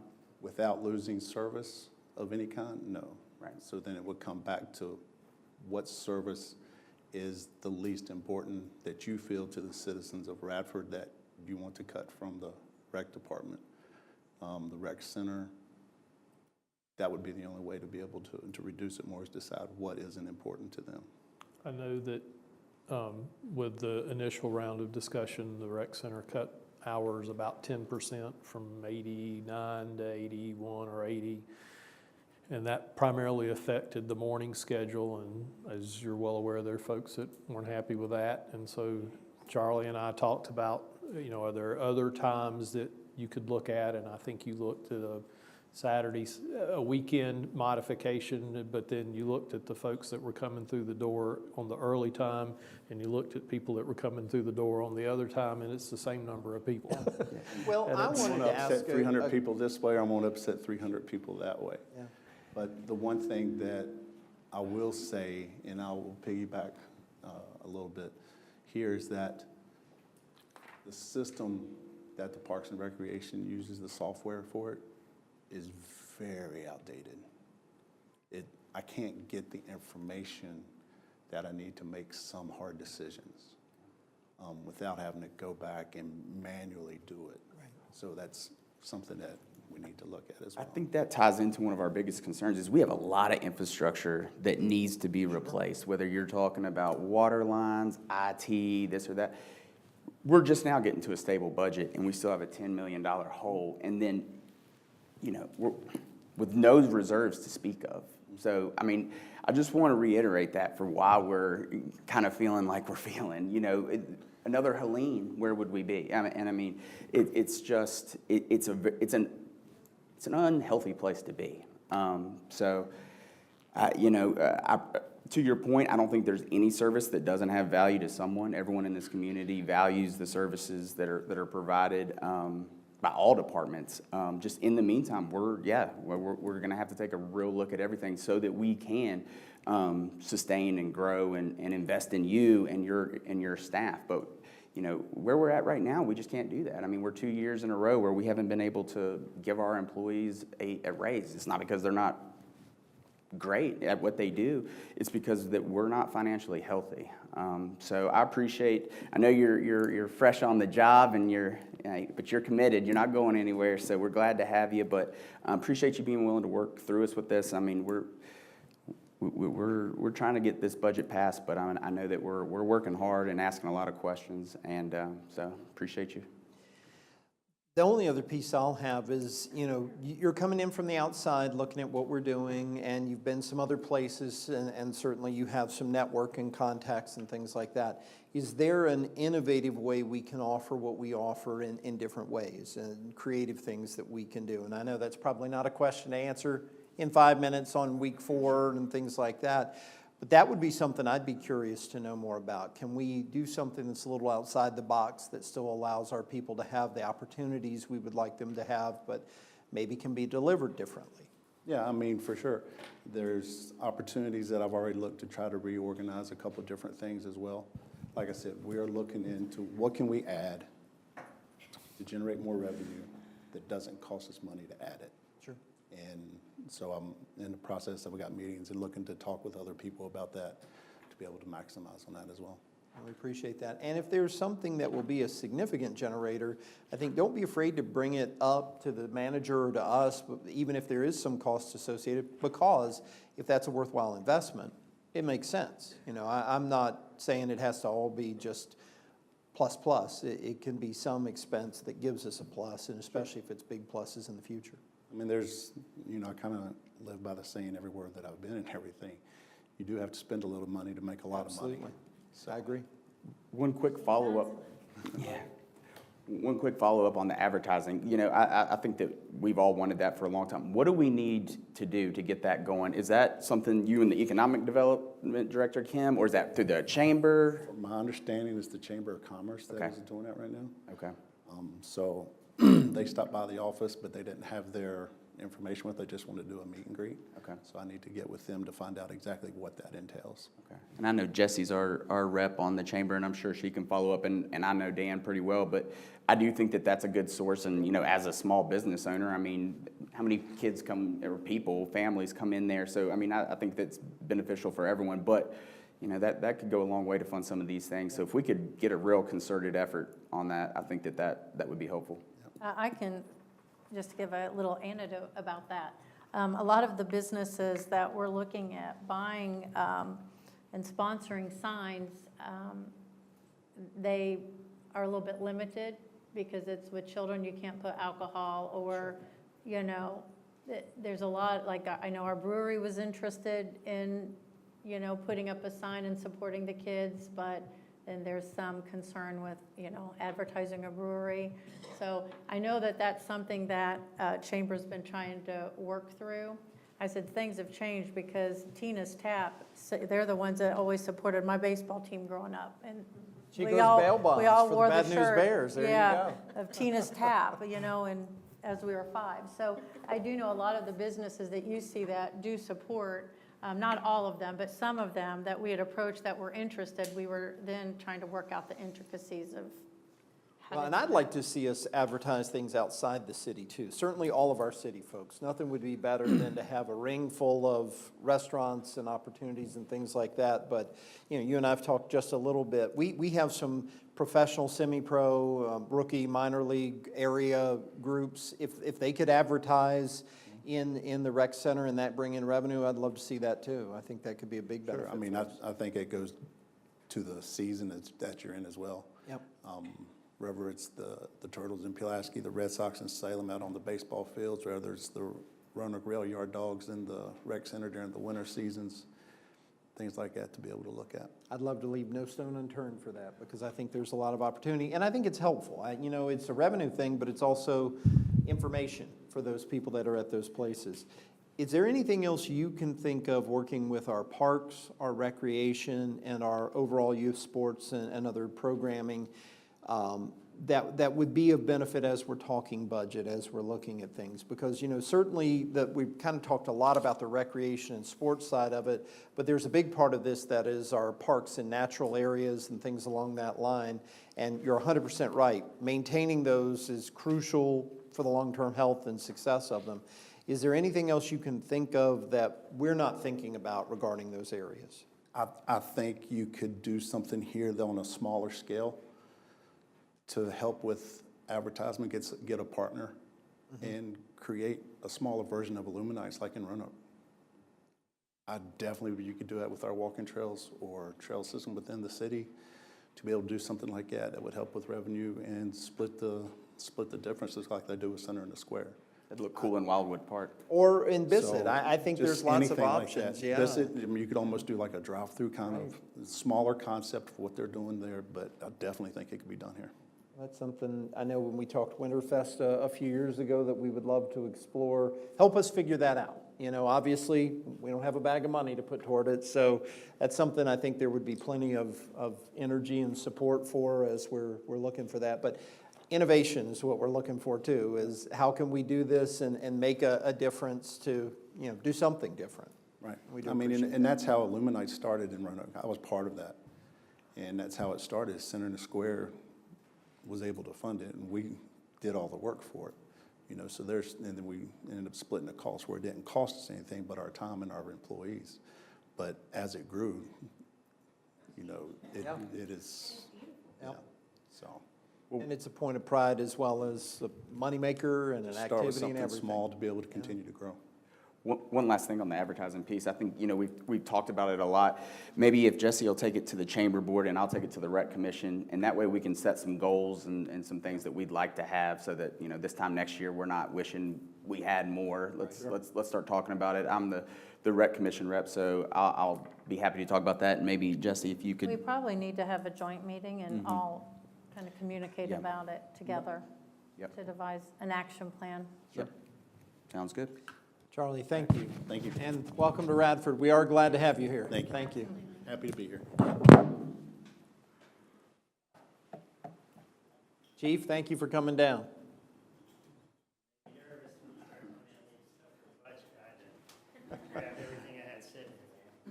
We appreciate you coming out, and I know you've been doing a lot to try to help us as well. I like it, you brought the paper. Right? Well, I didn't know what I was walking into when I came in at the very last second. It's been a long day, but I just wanted to share a few things I think public knowledge and maybe some misconceptions that from our PD and just a perspective, and maybe, you know, share some stuff for you guys too as well. You know, Charlie was talking about grants. Our PD right now currently has received $446,000 in grants. We have another $170,000 that's pending that we will get. And, you know, that brings our grant total to about $617,000. We explore these grants and we chase the money as much as we can. And Calista will tell you, there's a lot of work that goes into them. Sure. I'm a strong advocate. If we had a grant coordinator for the city, it would free up one of my police officers to actually probably do police work and not chase some of the money and the attachments that it comes to working with these grants. And then the other thing I wanted to share was in last year's budget, we had a total of, I have 4 budgets that I'm responsible for, and I only had documented 3 budgets, but we returned or didn't spend about $857,000. But the concept of kicking the can down the road, I'm worried that it's going to cost me now, because some of those things that we push back on buying and paying for, certifications, classes, training, ammunition, it's going to come up where we're going to have to start spending some of that money, and I'm worried that we're not going to have that same opportunity in return. And, you know, I just want to share, too, that the kind of general consensus for what I'm hearing is a lot of guys are just waiting to see what the budget presents, and that kind of puts them to where they want to be. The issue that I have is that it costs roughly about $19,000 in salary to send someone to the academy. If they've got a couple years' experience, we're talking, you know, which numbers you want to use. It could be as much as a $150,000 investment in an employee. And I've got guys that are saying if we have a hike in insurance, then they're going to go 20 minutes down the road, make more money, and have way cheaper insurance. And, you know, I know we're not financially in a position to look at that, but long-term, I wish you guys, I wish I had a better number to explain exactly how much money that costs to lose a 2-year officer, a 5-year officer, and a 10-year officer. And that's just my concern, is that we have worked minimum staffing standards. We have not been full staff in I don't know how long, and we still have positions that we didn't have in last year's budget that we lost, and positions that are froze right now. On an average day, we have 3 or 4 cops working the streets of Radford. I can tell you that we're spending money in overtime. We're calling people in just the other day. Just every week there's a major event that happens in our city that costs us overtime or other people to come in. And even if we had full shifts, I'm not saying that we still wouldn't be calling our SWAT team in on some of these things, but it still costs us money. So if we start losing those police officers and our trained guys that are CLIA accredited police officers to other agencies, I don't know how we recover that in 2 or 3 years, in addition to this. And then in a strategic planning position, we're about 9 officers away from retirement in the next 3 to 5 years. When you're already short and you have that many guys retire, you can't replace that with someone that comes out of the academy or 2 years or 3 years of experience. So I, as an advocate for the PD and as an advocate for our employees, I know it's a big deal, the amount of insurance that could potentially cost the city, but it also has astronomical effects down the road of something as simple as a $3,600 reduction in salary. I appreciate that, Chief, and I know we're all, first of all, we're all really proud of the work you and your team have done. I know the CLIA accreditation was not easy, and we certainly don't want to lose that, and that's been hard work getting it and maintaining it. But also, you know, that number you brought up about how much it costs to train an officer, 20 grand basically to go to the academy, losing someone that's been here, you know, 2 years, but that includes some of their training time and everything, 152,000, I think you were saying. Those are numbers we really do have to keep in mind as well, because it doesn't take but 1 or 2 of those to reverse a significant amount of budget savings we found in other places or altogether as well. So I think that's something to keep in mind too. And thank you for the grant money that you've been able to get. It's really appreciated. With equipment and some of the training, you know, that's a concern I think we've had for a while, is that we have said, let's push this off, push this off. What do you see as emergent with the budget as proposed? Are you able to tackle a little bit of that, or are we really looking at just pushing all that off again another year? We're not, right, we don't. Equipment-wise, one of the things that really concerns me is Taser. They really make a lot of money. They're really proud of their product. But for us to update and get every police officer Taser, it's a huge amount of money. We are using, I guess, the Marcus Alert grant that will be in council next meeting. We're getting 4 Tasers on that grant. But my concern is, once these things get outdated, you can't buy parts to replace them. And we absolutely have to have these tools. It is an equalizer. It keeps us safe. It keeps our public safe. It keeps the people that we're encountering safe. But some of these contracts, you know, you're out 5 years, you're talking about body cameras, in-car cameras, our cameras in our PD, the software that goes along with it, it just costs money. And these things are going up 15 to 20% yearly. If I was a smarter man, I would be in that business right now and not sitting here in front of you guys. But they really do have a monopoly in a lot of the technology part of law enforcement. I do have a question. How many police officers do we currently have? So right now, we are currently at 34 police officers. Okay, so I'm trying to do my research on the departments, and so just to give council a little bit of information, and I know I did reach out and spoke with some of you. Per the FBI data, the national average would put us around 40.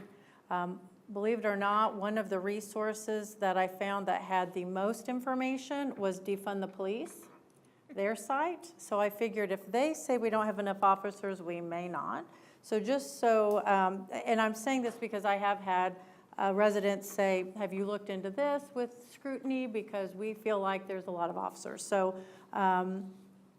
when I look at the data from the Defund the Police site, it says that the Radford Police Department has 84% of the officers per capita as the state average. And it puts us at having anywhere between 36 and 43 officers. So just so the community knows, you know, I'm trying to look at all the departments with equal scrutiny, and so you haven't heard much from me in these regards, because with the information, that's just one source that I'm sharing. I have others, but it looks like you're working very hard with the staff you have to protect our community the best of your capabilities. And so I appreciate everyone on the force's willingness to really go above and beyond. And I know the calls that you're getting just in the 7 years I've been here and going out with you guys every 3 months or so, the calls have changed greatly just in these 7 years, if you want to touch on that. Yes, ma'am. And if I could back up a little bit, the FBI recommends 2.4 officers for every 1,000. So if you use that number with current population, we're about 42 cops. Yep. And then the calls for service, right? Our city has changed. The dynamics of our city has drastically changed from pre-COVID to now. And we see a lot of unhoused population that we're dealing with. Mental health calls, we're answering between 80 and 100 mental health calls a month for service. These can be something that takes, it could be 5 minutes, or we could literally be days with somebody. And I feel like what we've seen as a trend, most of the time the model we have works really well, but when it doesn't work, it's really, really time consuming and bad. We have a transfer rate of about 85% at the CTAC, but the problem is it attracts more people here to our community that we traditionally haven't seen or dealt with. And so we're seeing some of that. And then overall, we are not seeing the population at Radford University cause as many problems as we're seeing on a Friday or Saturday night. But what we're changing that with is some of the serious drug issues that we have, some of the gun calls that we have. Last year we responded to, I think, 67 shots fired calls for service. And that's a remarkable number. 2 weeks ago, you know, I'll publicly speak now once it's been satisfied, but 2 weeks ago we had a drug deal go sideways, and it was by the grace of God somebody didn't get shot. We had cars get shot when people were shooting at each other, and we were doing that with 3 cops. And today alone, we had 2 calls that would have tied up 10 cops, and we just don't have those guys to do it. And we're making it work with what we have. If we lose a few more police officers and we're in a position where we don't have the ability to attract good people, then we're going to have to go to 3 shifts. And if we go to 3 shifts, we're in trouble. We're not going to have cops working 8-hour shifts. We need the 12-hour shifts. And that's just the things, you know, that I think about and the things that we got to work through. Our starting salary is the 3rd lowest paid in the New River Valley. If what I'm told is true with one of the salary surveys in a neighboring jurisdiction, we will be the 2nd lowest paid PDN starting salary in the New River Valley. And when these salaries, starting salaries go up, then in order to not have salary compression, everybody gets that raise. And that's where we struggle. We're going to lose the potential to attract qualified, good applicants. I think I told you guys when Keely was in here, when I introduced Keely, we had 53 applications that year and we hired 1 person. So we're hiring less than 2% of the people that apply. 53 applications for an entire year. When I got hired, there were 70-some people went through the hiring process with me.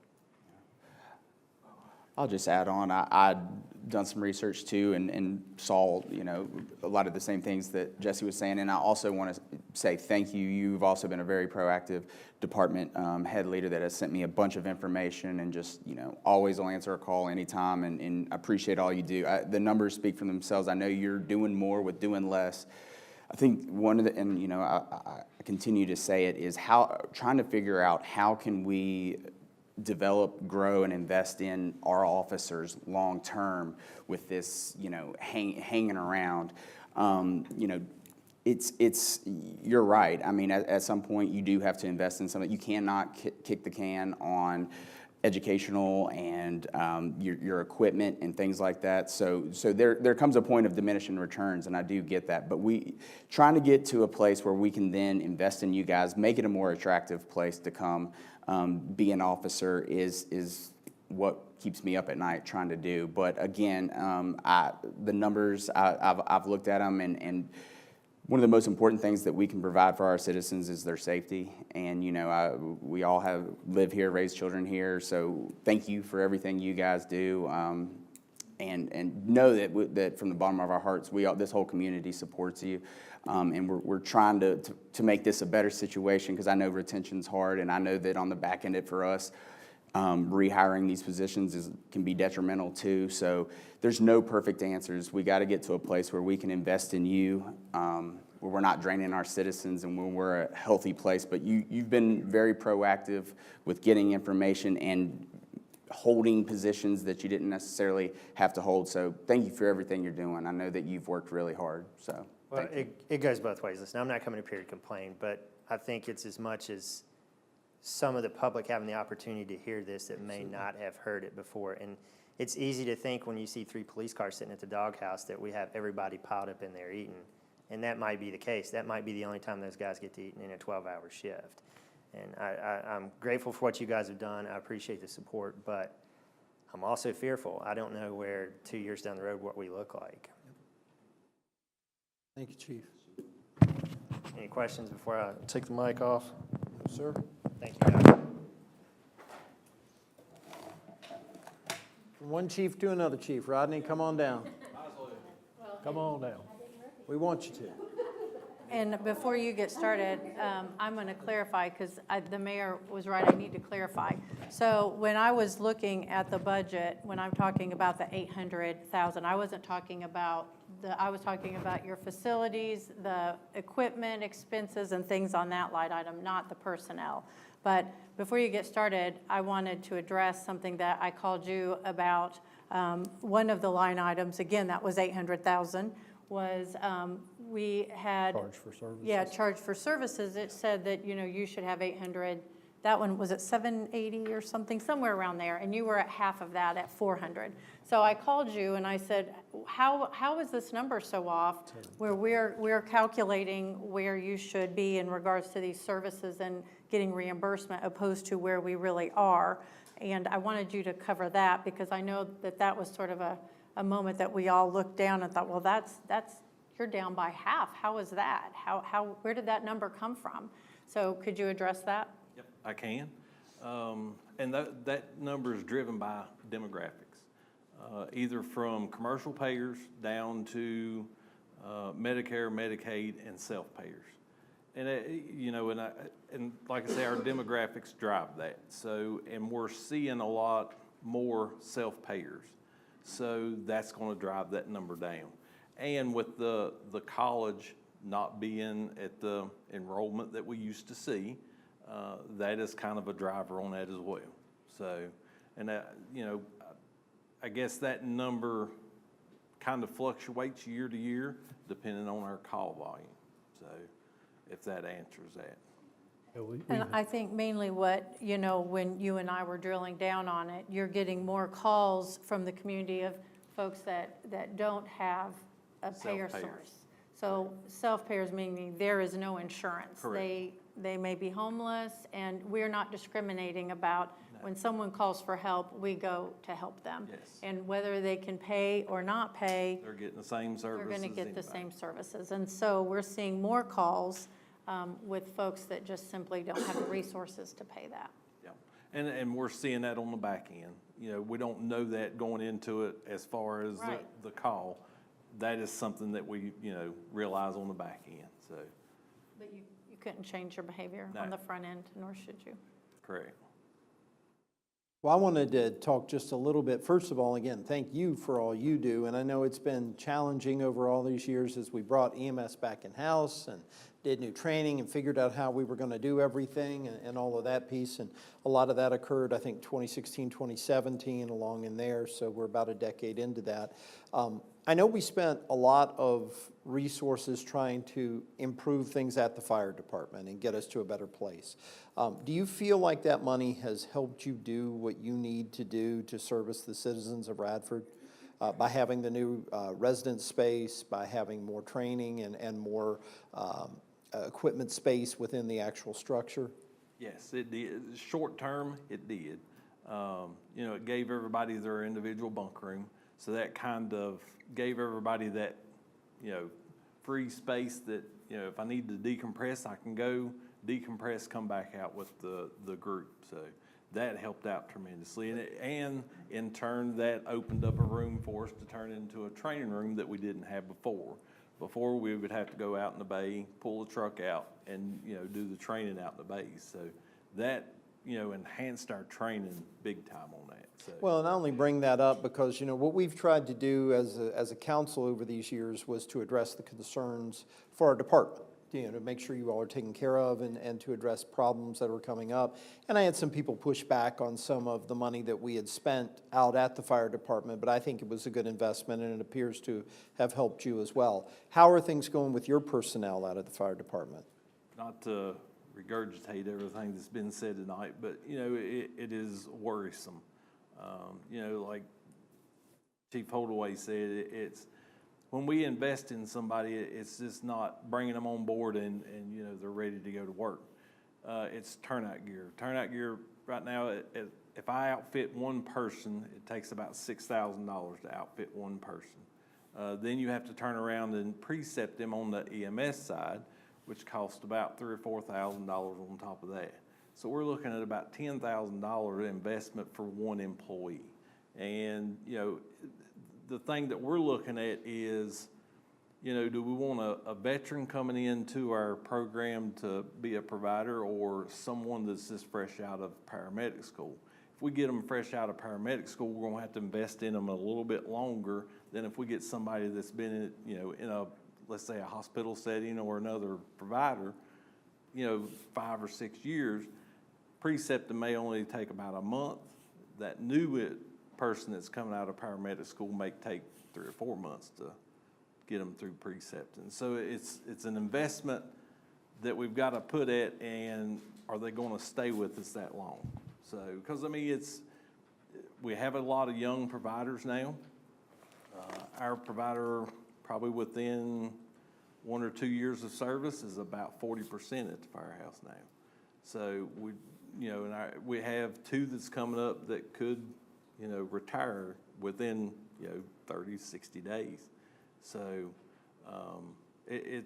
I'm worried about the turnover because 10 years ago, we didn't have a whole lot of fire and EMS personnel paid within the New River Valley. It's exploded over the last 5 years. We have a lot of competition, per se, around us now. So that's, you know, grabbing, hey, they've already precepted them, they're ready for the road, we can go over and steal this employee. So that's my worry now. Thank you for sharing. It's my worry too, because we have a great team and we really don't want to lose anybody. Does anybody else have anything else they want to ask or say? I have not met this gentleman. Oh, okay, this is our fire chief, this is Rodney. I didn't even Guy? know who he was till you started Good to talking meet you, about sir. fire and EMS. So Rodney, was it? Yes, sir. The last name? Haywood. Okay, Rodney, good to meet you. I'm Good to meet sorry I you. haven't gotten around out there, but a little bit to do with budgeting. Yeah. But I'll get to you. So, Okay. all right. How are we doing in regards to salary in comparison to the other localities? That's my worry, that people's going to start, you know, plucking us off. So, because I mean, we spent years getting to that level of competitiveness. Right, we tried to get you a everybody around. career path. And now we're starting to slowly go backwards. And you know, like I say, 5, 6 years ago, we didn't have to really worry about that. Now it's, you know. Proliferation. Yeah. So, because we stole a lot of people back in the day. Sure. So a lot of good providers and good firefighters. But now I'm afraid that that's going to turn the other way.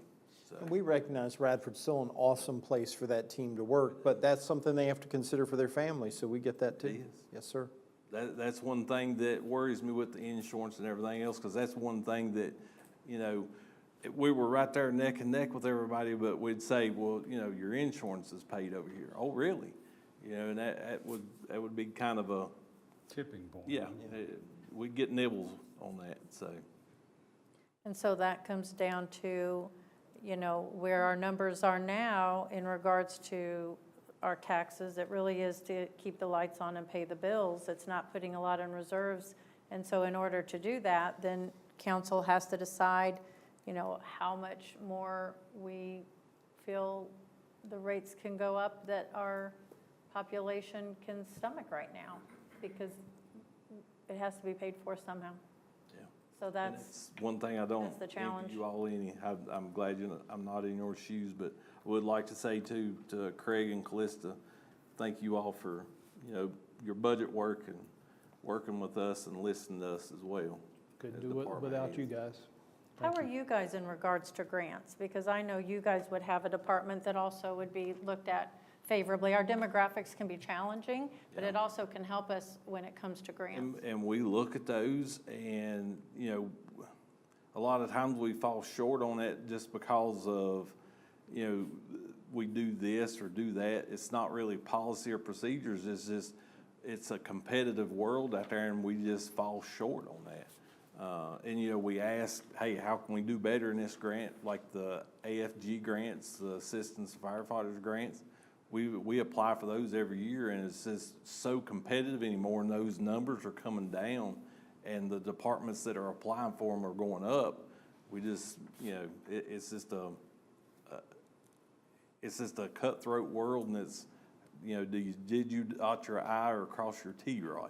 Well, and grant writing is an artwork. It It truly is. is. It's a specialty. And do you feel like, maybe some departments have folks that have a particular skill set that lends it? Do you feel like if you had support that you might qualify, but it could be just the semantics of trying to do the whole grant process? Yeah, I guess to talk about what, a couple of them said before, like a grant writer, all of our stuff is done in-house, so we kind of look at our neighbors and say, how did you do this? Because they, got the award 2 or 3 years ago or something like that, and we'd kind of piggyback on that. But, having a grant writer in-house or, a contractor or something like that may help, just for the part of trying to get over that edge of beating somebody else out. Sure. Having a little bit better narrative, so. Anything else anybody want to ask? Thank you, Chief. We Thank you all. appreciate you. Thank you to all your team.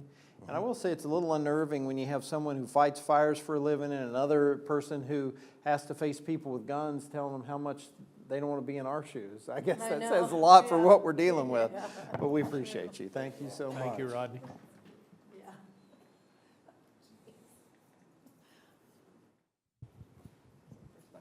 Yep.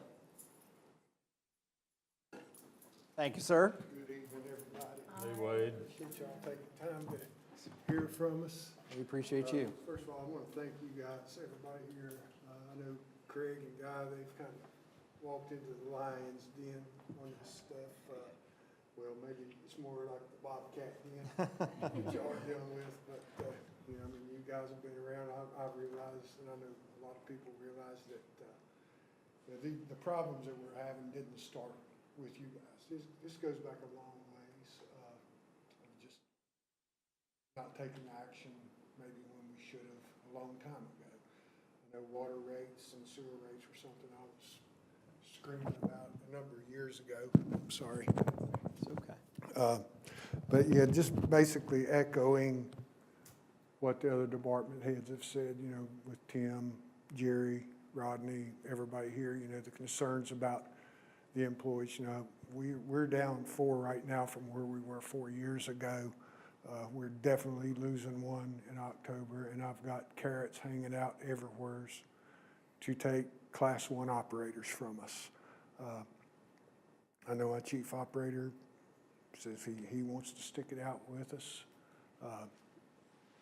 Right now, every operator we have is contributing to maintenance.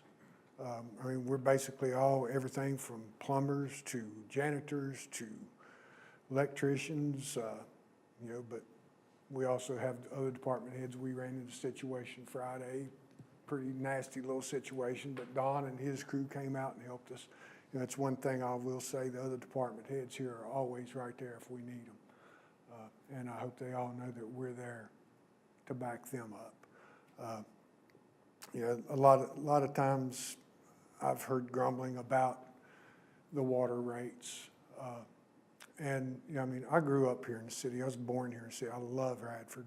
Unfortunately, I don't live here now. I wish I did, because I know my water rates where I live, just the water, sewer, and the solid waste, I'm paying $160, $170 a month just for that. That doesn't count my electrical rates. You know, that's going anywhere from $400 to $700 a month. It's tough, but you know, when I first came to work for the city in 1987, I had no clue about water. I mean, I was just completely dumb to it. And didn't take me long to realize, you know, it takes a lot to get that water from the river to somebody's faucet. You know, the permits that we have to go through, keeping operators there. You know, we kind of are in the same situation, you know, getting operators in, getting them trained, and then retaining them is a tough thing. You know, just a few years back, Don, David, Brad Nestor, myself, we sat in here and we hacked and hacked and hacked to get our wages up so we could retain people, and now, you know, we've fallen behind there.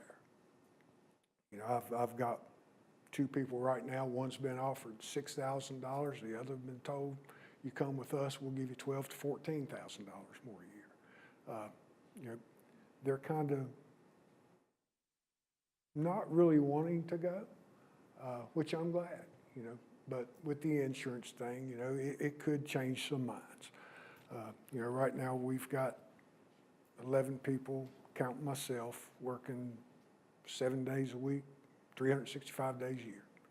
And, you know, there's been times I've gone in there thinking I was going to have an 8-hour shift, and 36 hours later be going home because something went wrong. You know, we've got a dedicated bunch of employees down there. And that's the thing about water treatment. I did not have a clue the dedication it took to want to stay in waterworks. And that's why we have a really hard time getting people to come into it, because they come in, they see the kind of schedule. You know, it don't matter if it's your birthday, if it's Christmas, if it's 4th of July, if it's your son's birthday, you may have to miss it because the city needs their water. And, you know, we've always had employees that were dedicated enough to come in there and do what it takes. You know, I can't count the Christmases, the holidays, the birthdays I've missed with my family, time to make sure that I was here to do what was necessary. There was a time a few years back, we only had 2 Class 1 operators, and that was myself and one other fellow that retired last year. And I mean, I remember one stretch there for 4 months. I had 4 days off work, and that was only to take my son to a travel baseball tournament. You know, so it's a lot of dedication there. And, you know, right now, with our water rates, you know, we're one of the lowest in the state. The only one in this close proximity to us that's lower than us is Galax, and Galax is having a fit right now. You know, they're going through quite a bad time with their water system.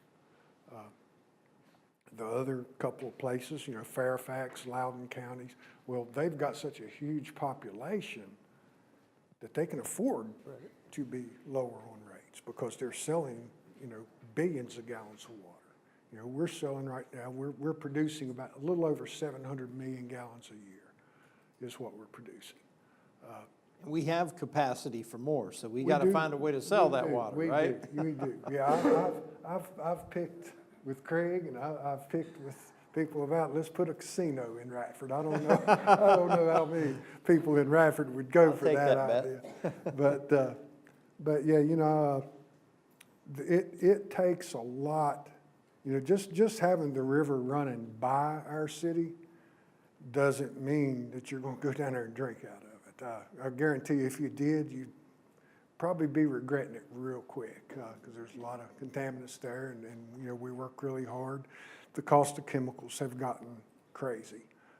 I've seen chemicals go up a minimum of 30% pretty much across the board just in the past 4 years. Like I said, you know, I've talked with Craig a lot. I wish there were some way we could just keep him here. We do too. Yeah, he's great to work with. And once again, I mean, I do appreciate you guys. I don't envy you, I know that. I was picking with Craig there at our staff meeting last week and told him, I've got you as a closed audience on Thursday. And I may not have a job when I get back. No, I want to hear it. I want to hear anything you have to say. I mean, But, none of this, you know, just to put a point on this, everything that's been shared with us is stuff we all have to hear as a council, but as a community. Because this is a bigger discussion than anyone sitting around this table. That this is our whole community having to look at what we value and the people that help us get where we need to be and what we're trying to do. So I appreciate everything that you're saying and all the things that we need to be aware of. Well, you know, I just, you know, like I said, I know so many people that love this city. And, you know, the things that we're having to do, you know, not only with our tax rates, our water rates, sewer rates and stuff, nobody wants to do that. But, you know, if we don't maintain our independence as a city, if we were to go into a county, the tax rates, the water rates, the sewer rates, I mean, if they think going up $2 or $3 is bad right now, I mean, we would probably see our water rates go up 100% in some cases. You know, I mean, if we had gone up 50% of where we were, we would still be the lowest in the New River Valley and beyond. You know, I hope that the citizens can weather the storm and will weather the storm. You know, I hate to hear somebody say, well, if, you know, we do this, I'm going to move somewhere else. Well, I heard Ms. Foster and Ms. Archer both last week, you know, basically said, you're not going to go anywhere right now that's cheaper than we are. Right. Even if we go up on these rates, you're not going to find a place around here that's still in that low end of that budget. You know, right now, I guess the biggest concern I have is not only with the employees, but our infrastructure. There's been a lot of things with the water plant that's been kicked down the road. And we're getting to a point where we've, like Craig has said, you know, we're at the end of that road. And, you know, I'm hoping, we've got a meeting Friday with VDH coming up. Jenny is going to be there. Don is going to be there. My chief operator, Brad Nestor, is going to be there. I'm going to be there. And there's some grants that have become available that aren't rate dependent. And we're hoping that we're going to be able to fall into that because, you know, right now, any grants that are available right now that are rate dependent, we're not going to be there. That is a key point to bring up because I've asked about that because I know a lot of our other localities around us have been able to fund improvements to their water system through grants and state appropriations and things like that. Can you address that for us, that with our rates, why it makes a difference? Well, we worked really hard 4 years ago on a grant. Spent months going through the plant, going through the distribution system of the whole city. The thing that we came up against were our rates were so low that if we had raised our rates $12, we still would have only been available 50% of the grant. Right now, as it stands through VDH, for us to qualify for 100% grant, we have to be at 1% of the median household income, which is almost $51,000 in the city, is our median household income. Well, right now, even with the proposed rate, we're still at only $24.32. Well, we would have to be at almost $51 for 4,000 gallons of water to qualify for a 100% grant. But at $51, we might qualify for millions of dollars of infrastructure. Oh, millions of dollars, yeah. And that's the hard part because I get it. And nobody here is saying we're going to $50 or anything like that. But that's part of the expense of being so inexpensive that then you're kind of stuck holding the bag of Okay, you got millions and millions of dollars of improvements you have to make to this system. It's a fantastic system, and you all do an amazing job. And I know you're getting an award Thursday, so congratulations. That's wonderful. But we have to figure out how to make that happen, and that's the tricky part. Well, and you know, every locality around us, with the exception of Christiansburg, rates are going up July 1. I've called, I've spoken, I don't know the amounts of everybody. I do know what they're charging. Greg and I have gone over that. I probably about drove him crazy with water rates and stuff. But yeah, you know, I mean, we're approaching now, we're going into year number 28 since we've done a renovation on the water plant. You know, I know by health department standards, they like to see you do things every 20 years. Yeah.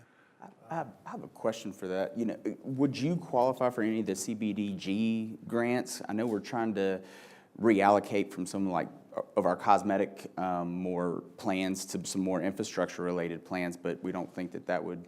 We don't receive substantial amount of money to be able to allocate to that. To that, yeah. We're a entitlement community, not a competitive, non-entitlement is more competitive, but also we're still waiting to even hear if there's gonna be any future CDBG funding. Right. So, you know, that might be null and void. Yeah. Moving forward. So a lot of the funding is based on your rate structure? Yeah, based on rate structure. And, you know, I mean, luckily, you know, I mean, when we did go through the attempt at the grant 4 years ago, we had engineers come in, they looked over the plant, and the great thing about it, they said it has a great foundation to it. Right. It needs some work. But, I mean, at the same time, you know, the plant, they started building that water plant in 1938. It went online, started pumping its first water in 1942. It's gone through a few upgrades through the years, but like I say, the last renovation we had was in '97. Now we have, through the years, we've run into situations where, like, just our PLC that controls the entire system basically crashed about 4 years ago. So we have replaced that. That's a big step to do that. Our turbidimeters, we've been able to do that. But, you know, there are things out there. One of the big ones is our water tanks. We've always had a really good maintenance system on it. But the maintenance has not been kept up. So that's a biggie. But there, you know, we had our wet well at the raw water pump station cleaned out not too long ago. And we have a thing called tube settlers that are out in our basins, help keep the bacteria and stuff from entering the plant. And just to replace those, we're looking at almost $500,000. And, you know, like I say, they're 28 years old. They're getting pretty ragged. But we're gonna do our best to try to get some money out of this grant coming up. It entails a lot. Jenny has looked it over, Craig's looked it over. I looked it over, read through it 5 or 6 times today, just trying to say, okay, maybe we can get some of this qualified. And Lisa's always been great with us. She will go out of her way to help us. She's always used our water system as an example to other ones around this area. He's talking about Lisa Crabtree with Department of Health. She's a big supporter. I mean, anytime that there's been a question that's come up about, you know, hey, how should we handle this? She'll say, call Radford, talk to them, talk to their operators. We know we have the best water, and we're appreciative. Council, are there any other questions? Thank you, and thank you for your messaging. I want to do, when we're talking about our rates are low, I want to still point out that the rates we're moving to are still low in comparison to everyone else's past rates. Our current rates are still well behind even what they were doing last year, let alone what they're making the adjustments to. So we are still well below. Yeah, there's areas around us, if we went up 100%, we would still be behind. Still, right. Passing. Thank you for your time. Not intending on doing that. Right. But- Be careful about that. Thank That'll you, be Wade. the message that gets out.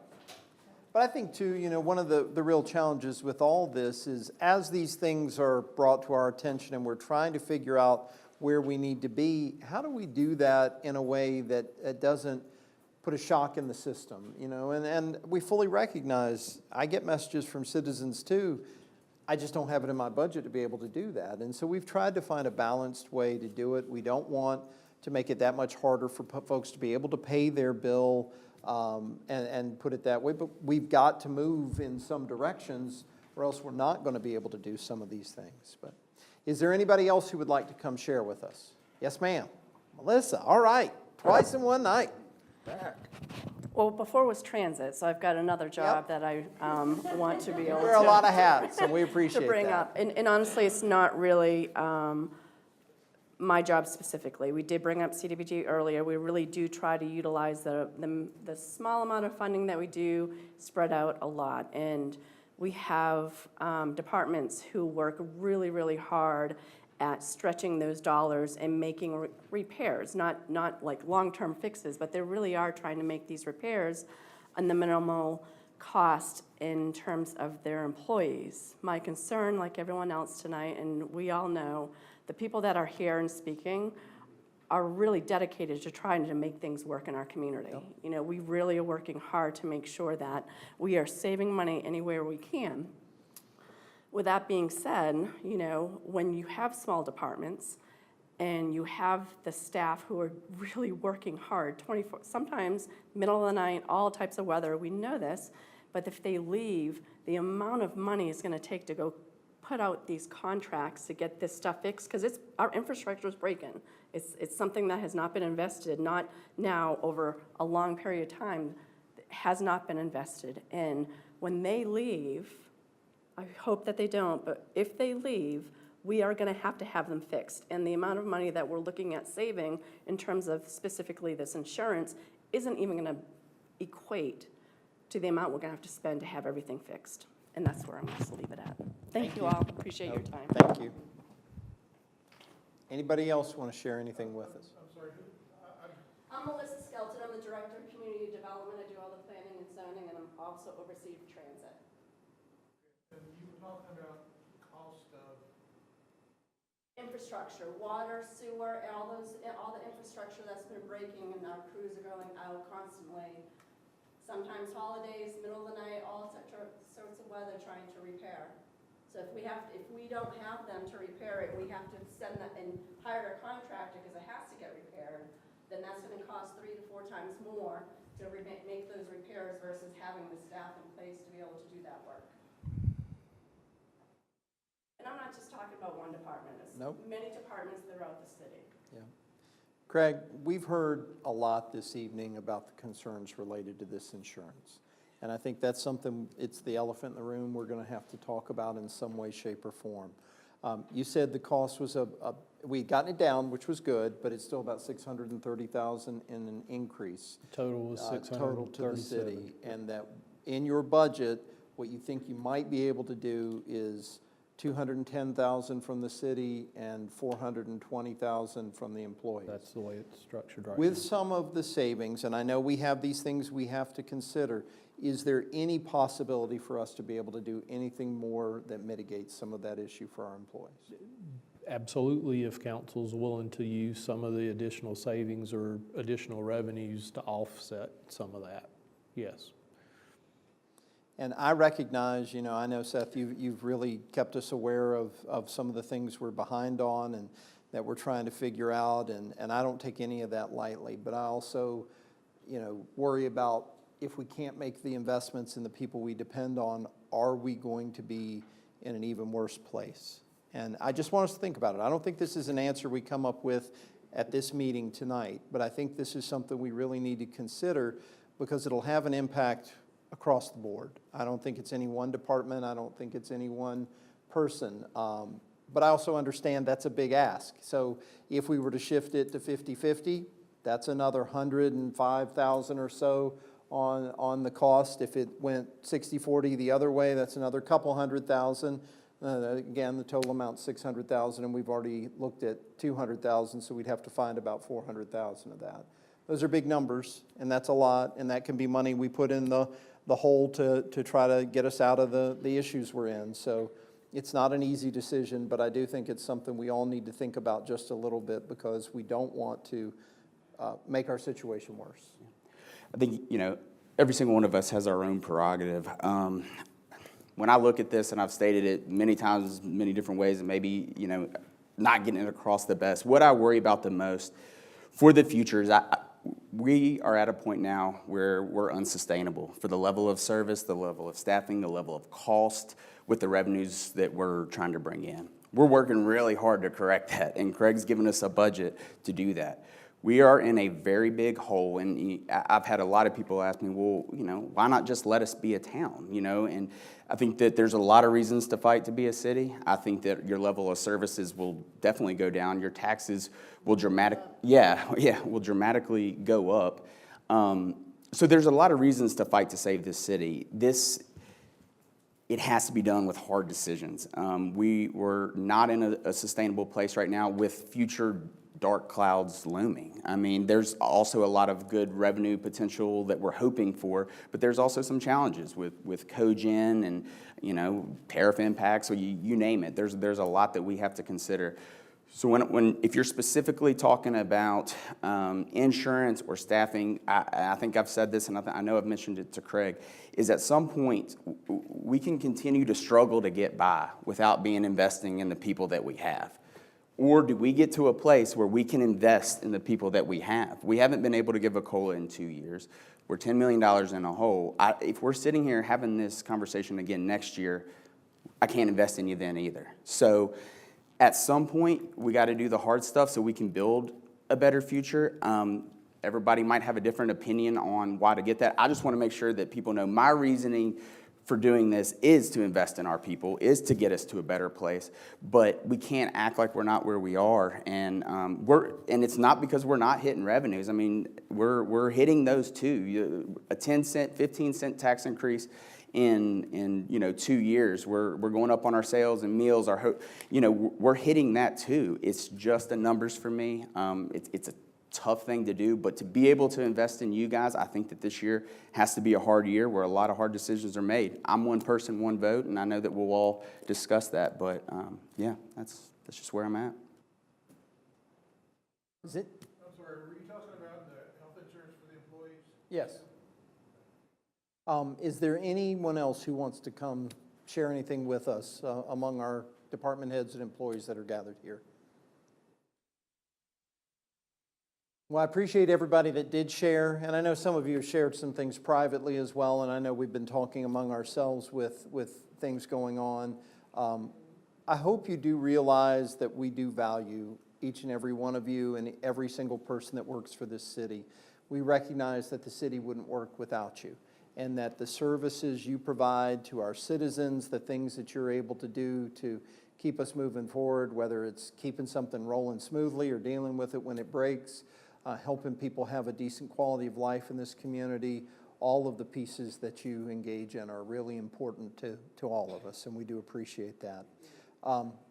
We need to take a closed session when we finish, but I wanted to give everybody else a chance. If there's anything else anybody wants to say as part of the work session before we go into closed session to talk personnel just a little bit, and it's not necessarily personnel related to this conversation this evening. Well, I'd just like to say that I think this is one of the best meetings we've had, and I appreciate so much the department heads sharing their feelings with us and the comments that we've made. I hope a lot of people will listen to our this meeting online and glean some valuable information from it. Thank you, Guy. Mayor, I was just going to say, I know that we have 2 more meetings scheduled. We have next Monday night, the 14th, is the budget public hearing, and it's also the first reading of the budget. The goal, assuming we can find consensus, is to have the second reading at a called meeting on the 21st and adopt the budget that evening. One of the things that we still need to get direction from council on, as I mentioned earlier, with the additional increases that council discussed in terms of advertising the additional tax rates, we need to get some feel as to whether that's something that the council supports or not. That's, like I said, that was about 721,000. We also talked about, with adjustment to the jail budget, some additional reductions to outside agencies, a continued freeze of vacant positions. That's about 627,000 in expenditure reductions. And one thing, just so the public understands as well, in the budget that's presented now, the city's contribution to the public schools was reduced from the current year by about $600,000. The outside agency requests were reduced by over $51,000. The ACE program was not recommended to be funded for the current year. For 26, had an opportunity to talk to Angie Covey with New River Community College Foundation, and there is a benefactor that can cover that for a while. But so there've been some pretty significant whacks already in that. You know, as we talked with the proposed rates that were advertised, there's potentially 700,000 more. There's about 600,000 more in additional reductions. The majority of that is freezing vacant positions, which, I mean, you've heard clearly tonight the concern about that. But again, I've done this a lot. This is one of the hardest budgets I've ever seen, and it's unfortunate that I think some things developed over several years that made it, and the storm just all came together this year, and really complicating that storm, which is just, I don't know any other way to say it, but a gut punch, was this employee health insurance. When that came in that day, that it was a 29% increase, it's like, you know, it's... Well, it's kind of like everything. Everything that could have been a break really hasn't been. It has not been And at that's all. been the problem. Well, to your point, Craig, I will ask council, we need to make some decisions about where we are, whether it's tonight or if you need some time to process what you've heard, if you want to schedule either another meeting this week or after we have the public hearing next Monday. We can have a first reading of the budget and still have a meeting to discuss elements within the budget and make changes before the second reading if we need to. Now, I recognize we have some folks that work with taxes and all those issues, and next Tuesday is a big day, and so that makes it all tough with all of that. Would you rather have, are you good with the meetings we have, option A, or would you rather have an additional meeting, say, this Thursday, which would be the soonest we could advertise for, correct? If we advertised? Tomorrow morning? Friday. Okay. I'll just ask you, or we can talk about it tonight. I mean, do you need to hear tonight, or we can do another meeting if people need to process? Well, selfishly, the sooner we have some consensus on direction, we can crunch the last round of numbers, but you guys are the ones that have to I mean, I'm vote. trying to make sure everybody has time to process, and if you want to do something tonight, that's fine. The other option would be we could do something either Wednesday or Thursday of next week after we've heard from the public during the public hearing, if you want to do that. I don't want anybody to feel that they're forced into just what we have with this schedule, because we do have some things we have to get done if we're going to get this done in time to get the tax tickets taken care of and get that revenue taken care of. So I'm open to whatever you all want to do. I just want to provide you with the options. I'm good for anything. I mean, I think in light of everyone coming up and sharing with us, I think it would behoove us to take a little bit of time for some introspection personally, just to, you know, these are big decisions and there are no easy answers, but I personally feel like I owe it to everyone that took the time to come up here to just kind of reflect on where there's a burden. Is it going to be shifted more to our taxpayers to cover some of those gaps, or, you know, what are we going to do? I feel like I just need a little bit more time to have processed all of this. Friday. What do you think? Would you rather do Friday, or would you rather go on and meet next Monday and then meet again after the public hearing? Because you're going to have another evening of where a lot of folks are going to come share their thoughts with us. That's up to you. Whatever works best for everybody. I'm agreeable. I'm sorry, say it again. I said, whatever works best for everybody, I'm agreeable. I think I can make either Thursday, Friday, or Monday work. Yeah, I would prefer Monday, but. Well, we'll definitely meet on Monday, but the question is, Well, after Monday- that meeting Monday, would you want an additional time? Because you're going to have most likely a group of people come speak to us on Monday, and I don't know if you'll need time to process after that as well. Well, then I guess my question is more for Craig. To get to Monday, I mean, what do you need from us tonight? I mean, I know that, and we do need to reflect and take that in, but I also want to be mindful that we got to help you you got to pass a budget, and we're getting. Right. Well- Is Friday better for you opposed to trying to wait till later in the next week, or? We're fine if you wait till next Monday. I mean, the budget is, we're to a point that we're just waiting for some consensus on some final tweaks, as I call it. They're significant tweaks, but they're tweaks. Once we have that, the middle of next week, we can run it and we'll have everything ready to go. So it's, Let me ask this then. There's three things we've got to take into consideration here. Certainly, there's the revenue side of things. That's been advertised, that's out there. We have ceilings, we don't have a floor. We can figure out what we're going to do with that within some level of adjustment after the public hearing. There's the expense side that has been presented. It is a balanced budget. It doesn't address the deficit that we have to look at, that we have to address. And then the third part of this is once we've passed this budget, we can revisit some of the elements of what we're doing and how we're doing it that could potentially address how we deal with the deficit, that could potentially address things related to finance that we could look at. But I know those are all big things. The problem is I don't see us being able to address every single thing by the time we get to Monday night or even the following Monday night.